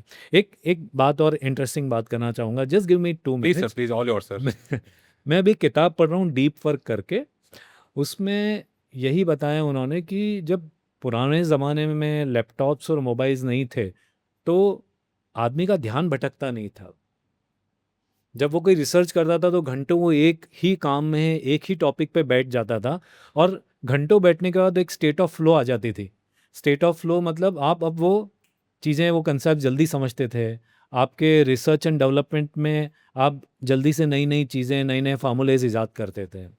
अब उनका कहना है कि with advent of social media, advent of mobiles and laptops, जो अपनी बात हुई फोमो की, या डिस्ट्रैक्शन हो जाता है, डिजिटल डिस्ट्रैक्शन सिंड्रोम की अपन ने बात की, तो आप डिस्ट्रैक्टेड रहते हो।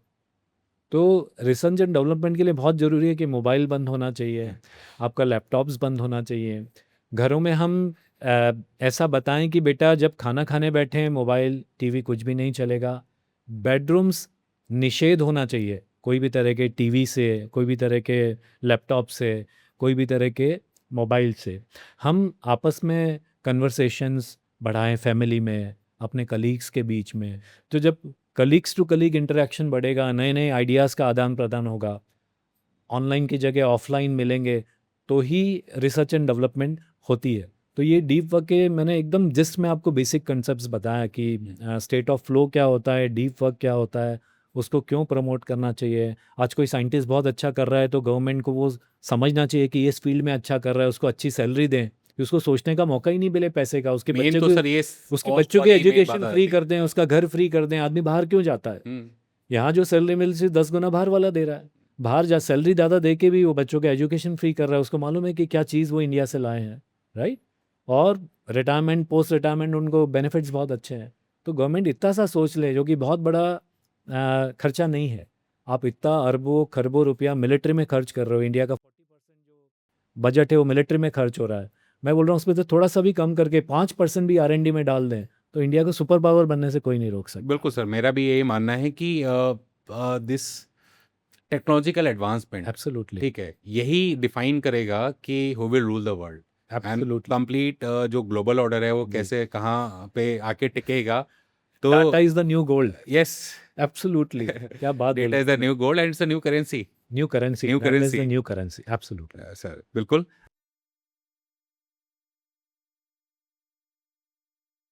And now, sir, now we move to next question regarding suicides, the suicidal tendencies. जी।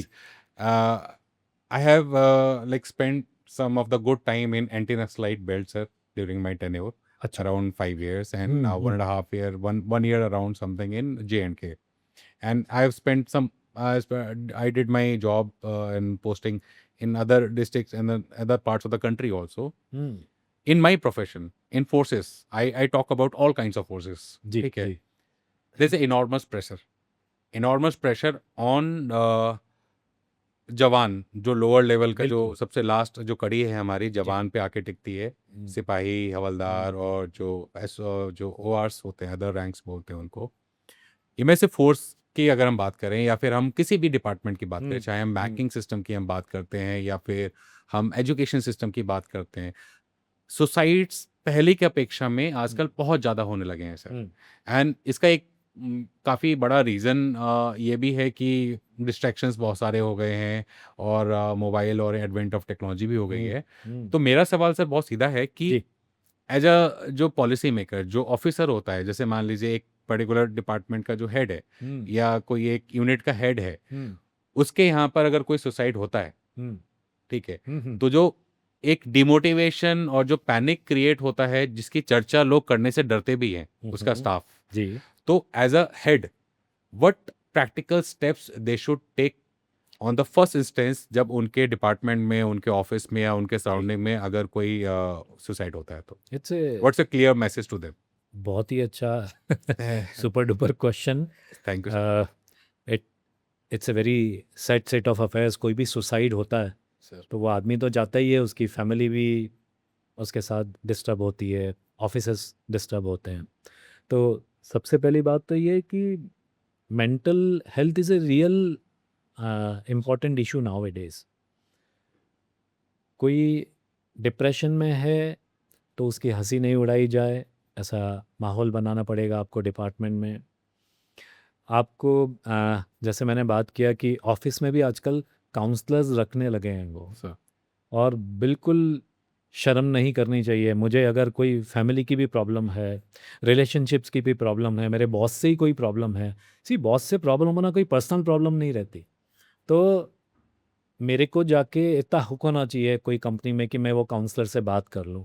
कई बार कई ऑफिसेज ड्रॉप बॉक्सेस बनाते हैं, आपने देखा होगा कि if you have any problem, you आपके जो कंसर्न है उसको रेज़ करिए, ड्रॉप बॉक्स में डालिए, हम उसको सॉल्यूशंस निकालेंगे।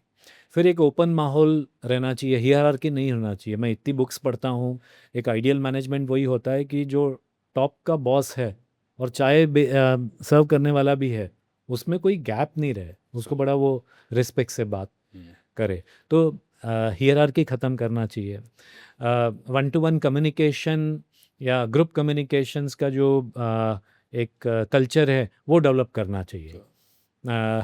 ऑफिस पॉलिटिक्स जो कि बड़ा इम्पॉसिबल है रिमूव करना, पर जो हेड है उसको ये कोशिश करना चाहिए कि he should make the bridges rather than break the bridges. तो वो ब्रिजेस बनाए, वो ऐसा माहौल बनाए कि अगर उसको कोई बुली कर रहा है, उसको ऑफिस में कोई प्रॉब्लम है, पर्टिकुलरली जो नए कलीग्स हैं, दे आर इनएक्सपीरियंस्ड, तो उनको डांट डपट नहीं होए, उनकी प्रॉपर ट्रेनिंग की जाए। अगर कोई ऐसा सुनने में आए कलीग से तो कान खुले रखें, and we should be very very sympathetic कि हाँ यार उसको कुछ मेंटल प्रॉब्लम है। जैसे आपको किसी ने बोला कि यार वो थोड़ा सा रो रहा था या उसके घर पे इश्यूज़ हैं, तो आप उसके घर पे विजिट करें, उनकी वाइफ से बात करें, उनके पेरेंट्स से बात करें। अगर आपने बात कही है तो इसको अपन डीप में ही समझें, तो आपको वो चीज़ निकल के आएगी कि ये क्यों हुआ है। इतना दुखी है। हुँ। तो जितना भी आप उसकी मदद करना चाहें, फाइनेंशियली है या घर वालों से उनके कुछ आपस के मन मुटाव हैं, being a boss you can help them. यार कोई बात नहीं, मैं इसको समझाता हूँ, या मैं आपके पेरेंट्स को समझाता हूँ या वाइफ को समझाता हूँ। तो मुझे लगता है 90% प्रॉब्लम्स तो यू विल एग्री कि यहीं इश्यू सॉल्व हो एक्चुअली जाते बहुत हैं। सही आपने अभी बिल्कुल, पॉइंट की बात की रिगार्डिंग कम्युनिकेशन। तो एब्सोल्युटली। हमारा ऐसा मानना है सर कि आधी समस्या तो आपकी बात बताने से ही सॉल्व हो जाती है। अगर मेरे अंदर कोई परेशानी मेरे को क्या बात कही, परेशान एब्सोल्युटली। कर रही है बहुत समय तक, जी, मुझे कोई मिल ही नहीं रहा है सर उसको शेयर करने के लिए। वो ऐसी बात ना मैं अपने पेरेंट्स से शेयर कर पा रहा हूँ, ना मैं अपनी वाइफ से शेयर कर पा रहा हूँ, जी, ना अपने कलीग से शेयर कर पा रहा हूँ, ना मैं अपने बॉस से शेयर कर पा रहा बिल्कुल, हूँ। मुझे कोई मिल ही नहीं रहा है कि मिल मेरी ही नहीं रहा बात है। निकल तो जाए। एग्ज़ैक्टली, अगर कोई बात मेरी निकल भी जाएगी ना, तब भी मेरा आधा स्ट्रेस कम हो जाता है। मतलब सही it is not just personal thing, agree. मैं एक जनरल वे में कह रहा हूँ पर सर, आप वो मैं वही कह रहा हूँ, ऑफिस कि में या वर्क प्लेस पे, कम्युनिकेशन को घर वी नीड पे टू इंक्रीज़। कम्युनिकेशन को अगर आप प्रमोट करोगे, सर। स्पीक। हाँ, हाँ, हाँ। इवन स्कूल्स में भी ऐसा होता है कि कई टीचर्स ने, किसी ने कोई फुलिश क्वेश्चन कर दिया स्टूडेंट ने, सर, तो उसको डांट के बिठा देते हैं। That's the worst thing they do. बिल्कुल, बिल्कुल सर। भाई बेसिक क्वेश्चन भी इंपॉर्टेंट रह चुके हैं, वो अपने आईक्यू के हिसाब से, वो अपनी जिज्ञासा है उसको आप उसको दबा देंगे तो आगे जाके सुसाइडल टेंडेंसी बनेगी ही उसकी, आगे जाके वो डिप्रेशन में जाएगा ही। सो बहुत ही इंपॉर्टेंट है। अच्छा आपने बोला कि to talk, to communicate, it releases your mental stress.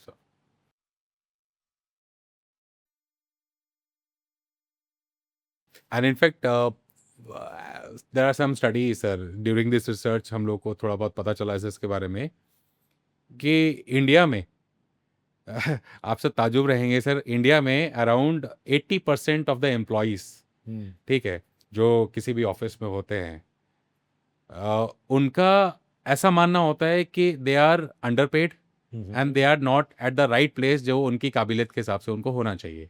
तो as a staff, as a general mass also, लोगों को कितना ज़्यादा ज़रूरत है कंटेंट होने की, ठीक है, कि हाँ उनको जो मिला है या जो चीज़ है उनके पास में, जी, they should appreciate it rather than complaining. क्योंकि हम वी इंडियंस सर, एब्सोल्युटली। हमारे यहाँ कुछ अंदर इनबाइब्ड कुछ इंग्रेडिएंट्स हैं, कुछ ऐसी क्वालिटीज़ हैं।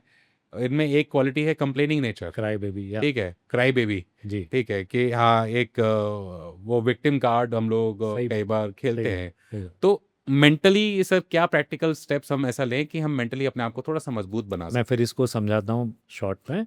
आजकल न्यूक्लियर फैमिलीज़ हो गई हैं जिनका कि साइकोलॉजिकल इम्पैक्ट बहुत बुरा होता है। सर। पहले कंबाइंड फैमिलीज़ थे। मुझे अगर मेरे चाचा के लड़के ने मार दिया, मैं अपनी दादी के पास गया तो दादी समझाती थी, तेरा भाई है ना, गलती से मार दिया होगा। फैक्ट। तो आप में वो पेशेंस डेवलप होता था। अभी क्या हो गया, न्यूक्लियर फैमिली में जरा सा बच्चा गिरा, माँ दौड़ के जाती, अरे मेरा बेटा, लगी तो नहीं। तो और पता आ, चला उल्टा पति को ही पीट दिया। पति कारण पति को आजकल तो वैसे ही ड्रम में भरे जा रहे हैं सर लोग।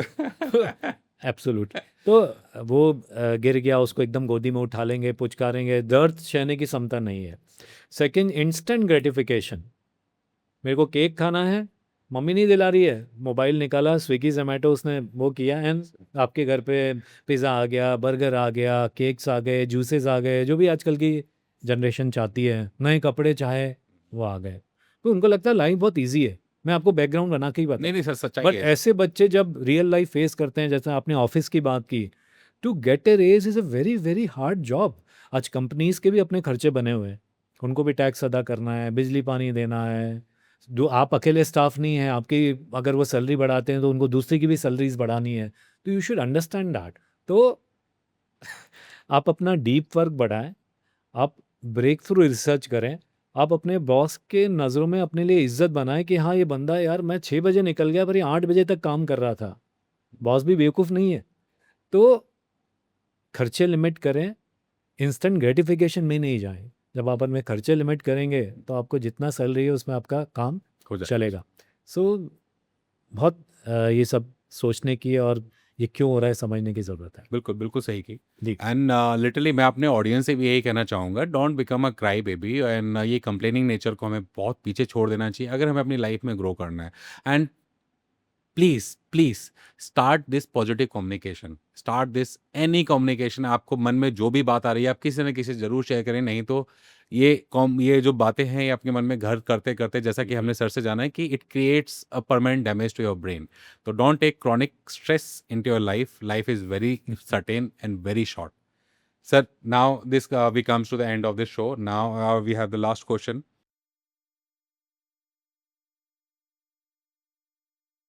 जैसा कि आपने देखा sir during our COVID this जी। पूरा टाइम कोविड फेज जो हमारा था राइट, 29 राइट, 19 से राइट। लेके जी। 2 साल 3 साल जो भी चला sir, it was a bad phase yeah. It was a bad phase sir. हमने उस दौरान मेडिकल शॉर्टेज, मेडिकल इंफ्रास्ट्रक्चर की कमी का तो हमने सामना किया ही किया। हाँ, ठीक है, बिल्कुल। वर्ल्ड ने बीमारी से पूरा दुनिया बीमारी से तो अलग लड़ी है, लेकिन उससे ज़्यादा जो उस टाइम पे जो लड़ना पड़ा सारी सरकारों को, हर एक कंट्री की सरकारों को, that is from infodemic. Information का जो मिस इन्फॉर्मेशन का जो इतना एकदम बाढ़ आ गई थी सर उस टाइम पर कि ये फलाने मास्क ऐसे हो गए, ये फलाना सैनिटाइजर सही ऐसा बात हो है, गया, सही बात। या इतनी ऑक्सीजन शॉर्टेज होगी shortage during corona second wave, वो एक पैनिक जबरदस्ती का पैनिक क्रिएट पैनिक करता है क्रिएट वो। करने का था सर। एब्सोल्यूटली। तो आजकल के इस वर्ल्ड में इतनी ज़्यादा इम्प्रैक्टिकल एडवाइजेस हैं या मिस जी, इन्फॉर्मेशन है, जी। तो आजकल के समय में what is your practical advice to all parents and professionals? मैं यहाँ से 2 लोगों की बात कर रहा हूँ सर, पेरेंट्स की सर खासकर एंड प्रोफेशनल्स की सर। जी। उनके लिए क्या प्रैक्टिकल एडवाइस हैं कि पहला तो कि how they should keep away themselves from all those misinformation हाँ, and how to stay happy या ठीक है। For a short period of time at least? Yes. अब ये जो सोशल मीडिया है, ये प्ले करता है एल्गोरिदम्स में, जैसे आपने बताया। तो आजकल लोगों की क्या आदत हो गई है, जैसे ही हेडेक हुआ, सिम्पटम्स हैं, वो उस पे डालेंगे। तो आप गूगल पे भी डालोगे और आप फेसबुक ओपन करोगे ना, तो वो हेडेक्स के जो भी ज्ञानी लोग बैठे हैं, वो अपना उस पे देना चालू करेंगे कि आपने गूगल पे कुछ सर्च किया है, एंड वो बिल्कुल फिर वही चीज़ें आपको दिखाने दिखाते लगता रहेंगे। है। दूसरी चीज़ इसमें मिस इन्फॉर्मेशन फैलती है। दूसरी चीज़ है कि आप काफ़ी आपके हथियार डाउन रहते हैं जब आप कोई फ्रेंड से बात करो। तो इंटरनेट में आपको फ्रेंड से ही आपने बात कर ली, तो बोल देगा अरे यार ये नहीं यार, सर दुख रहा है ना, तो प्याज का जूस पी ले। अब चूंकि आप मेरे फ्रेंड हो, हाँ, हाँ। तो मैं उस बात को विश्वास करूंगा, पर वो मेरे लिए गलत है। हाँ, फिर कई लोग अपने इंडिया में बोलते हैं कि सब्जी वाला भी बहुत बड़ा डॉक्टर है, हाँ। रिक्शा वाला भी बहुत बड़ा डॉक्टर है। तो आप हर एक से अपनी प्रॉब्लम पूछोगे, शेयर करोगे, तो हर एक आदमी के पास एक नुस्खा है। हुँ, तो वो एक प्रॉब्लम है सोशल मीडिया की। तो सबसे इम्पॉर्टेंट है कि आप जिससे भी सलाह ले रहे हैं उसकी डिग्री देखें, उसके क्वालिफिकेशंस देखें, किसी भी फील्ड में। हुँ, ज़रूरी नहीं कि डॉक्टरी में ही है। हुँ, आप कंटेंट क्रिएट करते हैं तो आप उन लोगों के पास जाएं कि जिनके अच्छे रिव्यूज़ हैं, या जो अच्छी टेक्नोलॉजी यूज़ करते हैं, जिनके नाम हैं, you know that what I am trying to say. अब पैसा बचाने के चक्कर में आप एक विशेषज्ञ के पास नहीं जा रहे, तो वो मिस इन्फॉर्मेशन कितनी भारी पड़ेगी। आपने हेडेक्स के बारे में बोला, अगर उसको ब्रेन ट्यूमर है और वो इलाज ले रहा है कुछ भी आयुर्वेदिक, स्टीव जॉब्स का एग्जांपल है, उसको पेंक्रियाटिक कैंसर था, तो वो इंडिया आया। इंडिया में आके उसने कुछ आयुर्वेदिक होम्योपैथिक इलाज लिया। मैं सब विधाओं को रिस्पेक्ट करता हूँ, पर समहाउ वो डिजीज़ बढ़ गई। उसने कहा मैं एलोपैथिक इलाज नहीं लूँगा, और जबकि अमेरिका में डॉक्टर्स ने बोल दिया था उस वक्त कि ये न्यूरोएंडोक्राइन कैंसर बहुत आगे स्टेज पे, इसको आप ऑपरेट कर लो तो आपकी लाइफ प्रोलॉन्ग हो जाएगी, और उसने नहीं माना। तो ये मिस इन्फॉर्मेशन थी। तो आप एक सर्टिफाइड विशेषज्ञ के पास जाएं जिस भी फील्ड में आपको प्रॉब्लम है, वो सबसे इम्पॉर्टेंट है। पेरेंट्स के लिए ये बोलूँगा, या लोगों के लिए, कि कोई भी हेडेक होए, चक्कर आ जाए, कमर दर्द है, सीधा केमिस्ट के पास जाके दवाई नहीं लेना, क्योंकि वो केमिस्ट को खुद को नहीं मालूम कि वो क्या ट्रीट कर रहा है। हाँ, तो लोग आधे सर, मैं यहाँ पे तो सर मेट्रो सिटीज़ में तो तब भी लोगों में काफ़ी अवेयरनेस है। नहीं तो सच बता रहा हूँ सर, आप अगर थोड़ा-सा रूरल साइड में आप चलेंगे ना, जी, वहाँ तो तो chemist are the main doctors of that chemist particular तो ओनली सोसाइटी। डॉक्टर्स, बिल्कुल, बिल्कुल। वो लोकल लैंग्वेज बोलते हैं, मीठी बातें करते हैं, या पर वो पेशेंट ये नहीं समझा कि वो 2 पैसे बचाने के चक्कर में कई केसेस में कितनी गंभीर उसके परिणाम होंगे, वो पैसे जो हम देखते अल्टीमेटली हैं। और वेस्ट करता है वो। पर अब होता क्या है, अनफॉर्चुनेटली वो पेशेंट भी सीरियस होके बड़े शहर आते हैं और फिर हमको ट्रीट करना पड़ता है। सर नहीं, एकदम सही कहा आपने। एंड इसमें सर एक थोड़ा सा इसमें और बहुत इंपॉर्टेंट, क्योंकि you are the most credible voice right now at least इस टॉपिक पे बात करने के लिए,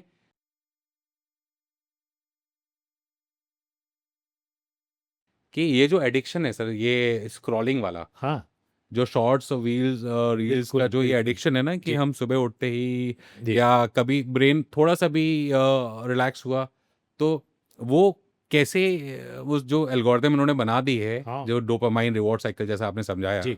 तो उस एडिक्शन को कम करने के क्या सटीक उपाय हैं और और क्या practical habits we should adopt? उसके बहुत सारे तरीके हैं, बहुत सारे तरीके हैं। सबसे पहले बात तो अपना जो स्क्रीन टाइम है वो लिमिट करना है आपको, हर एक को। आप भले ही ऑफिस में काम करते हैं या स्टूडेंट हैं, आप ये बना लो कि मुझे शाम को 7 से 9 ही स्क्रीन टाइम यूज़ करना है, 2 घंटा कुछ भी हो जाए। मुझे गेम्स देखने हैं, मुझे एजुकेशनल देखना है, मुझे रील्स देखनी है, जो आप कह रहे हो, 9 बजे बाद मैं बिल्कुल इसको बंद कर दूँ। सेकंड टाइम, बेडरूम में ये स्क्रीन ज़ीरो होना चाहिए। जब आप खाना खा रहे हैं तब ये स्क्रीन ज़ीरो होना चाहिए। आप डिजिटल हॉलीडेज़ लें, आप कोई प्रोजेक्ट पे काम कर रहे हैं and those are very important projects, तो आप मन को समझाएं कि यार मैं ये 5 दिन काम कर लूँ बस, फिर छठे दिन मैं पूरा दिन मेरे को फ्री है कि आई विल स्क्रॉल। तो वो भी एक रिवार्ड के जैसा काम करता है। आप अपने ऑफिस में लिख लें कि आप मंडे टू फ्राइडे काम करेंगे, Saturday Sunday are free to घूमो फिरो या आपको स्क्रीन टाइम यूज़ करना है। फिर आप ये भी टाइम कर सकते हो कि मैं सुबह सुबह अपना ईमेल्स देख लिया, सुबह कलीग से बात कर लिया, सुबह मैं पूरा प्रोजेक्ट्स अपना देख लिया, शाम के वक्त जो भी 3-4 घंटा है मैं तब फ्री रहूँगा, फैमिली टाइम स्पेंड करूँगा। सेकंड चीज़, फ्रेंड सर्कल अपना मजबूत करिए, हॉबीज़ डेवलप करिए, पेंटिंग, ड्राइंग, स्विमिंग, स्पोर्ट्स, ये पूरी ऑफलाइन एक्टिविटीज़ हैं, आपका ब्रेन भी शार्प करेंगी, आपको डोपामिन डी एडिक्शन में भी हेल्प करेंगी। तो एक हेल्दी फ्रेंड सर्कल, उसके कितने फ़ायदे हैं। अपने को अभी दुख में समझ में नहीं सुख में समझ में नहीं आता, पर जब आपको कोई विपत्ति आती है तो ये ऑनलाइन फ्रेंड्स सब नकली हैं। हाँ। हाँ, द मोमेंट आप टाइप करो कि मुझे प्रॉब्लम है, आपको लगेगा अरे I have been defriended by so many. पर अगर आपके 2 या 3 दोस्त ही हैं, ऑफलाइन दोस्त हैं, तो वो they become like your brothers. तो वो भी आप इसको डेवलप करें। बिल्कुल, बिल्कुल सही। एंड इसमें जैसे अभी आपने बहुत अच्छी बात कही फ्रेंड्स के बारे में ना, जी, जी। तो समय काफ़ी ड्रास्टिकली चेंज हो गया है सर। थोड़ा-सा समय पीछे अगर हम जाते हैं तो उस टाइम पे किसी से स्कूल में लड़ाई अगर होती थी छोटे बच्चे की, "तू बाहर मिल मेरे को, मैं बताता हूँ आके।" अब लोग क्या होता है, जैसे अब किसी से लड़ाई हो गई, अब लोग होता है, "अब तो मैं तेरे को बताता हूँ, मैं तेरे फॉलोअर्स तेरे घटवाऊँगा या तेरे लाइक्स में ये सही करवाऊँगा", बात या है। ऑनलाइन लोग डिस्टर्ब करने ऑनलाइन की धमकी कोशिश दे रहे करते हैं, हैं। सही बात है। Thank you for sir this enlightening words. And हम आई बिलीव कि हमारे ऑडियंस के जो भी हमारे इस कन्वर्जेशन को जो देख रहे होंगे, उनको बहुत सारी नई-नई चीज़ें पता चली होंगी and they have cleared their doubts sir. Thank you sir for kind words. आपने इतने सारी चीज़ों के बारे में इतना क्लियरली हमारे कंसेप्ट्स स्ट्रॉन्ग किए, क्लियर किए हमारे इतने प्रॉपर तरीके से।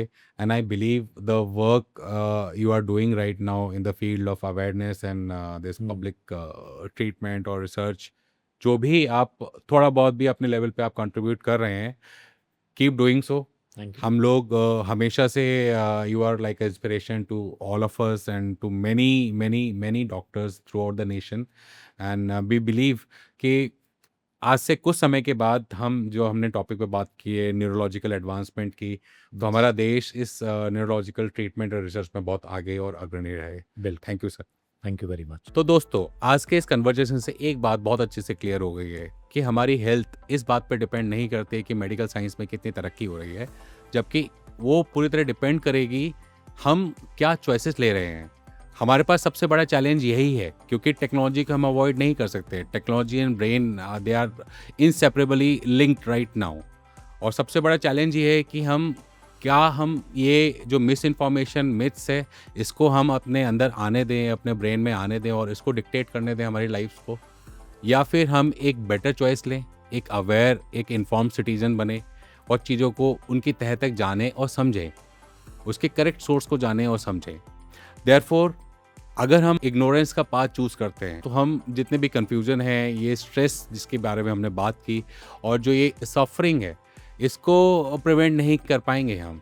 And if we choose the credible knowledge, हम अगर अवेयरनेस को हम चूज़ करते हैं, तो हम डेफ़िनेटली हम टाइमली मेडिकल जो एडवाइस है हम उसको ले पाएँगे। हम टेक्नोलॉजी को ज़्यादा अच्छी तरीके से, ज़्यादा वाइज़ली हम अपने बेटरमेंट के लिए इस्तेमाल कर पाएँगे और जो मॉडर्न एडवांसमेंट हो रहे हैं किसी भी फ़ील्ड में, हम उसको अपने बेटरमेंट, इनफैक्ट कंप्लीट सोसाइटी के लिए और ज़्यादा बेहतर तरीके से इस्तेमाल कर पाएँगे।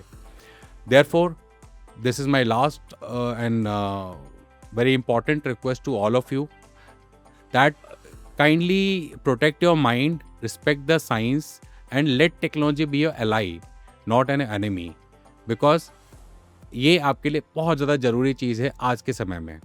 And this is the very mission of gold collar talks, to break myths, to bust misinformation and to simplify the complex issue for a common mass. Until next time, stay aware, stay inspired, stay knowledgeable, and keep learning with Gold Collar Talks. This is former Assistant Commander Vijay Singh signing off from this episode. Till then, Jai Hind, Jai Bharat. Thank you.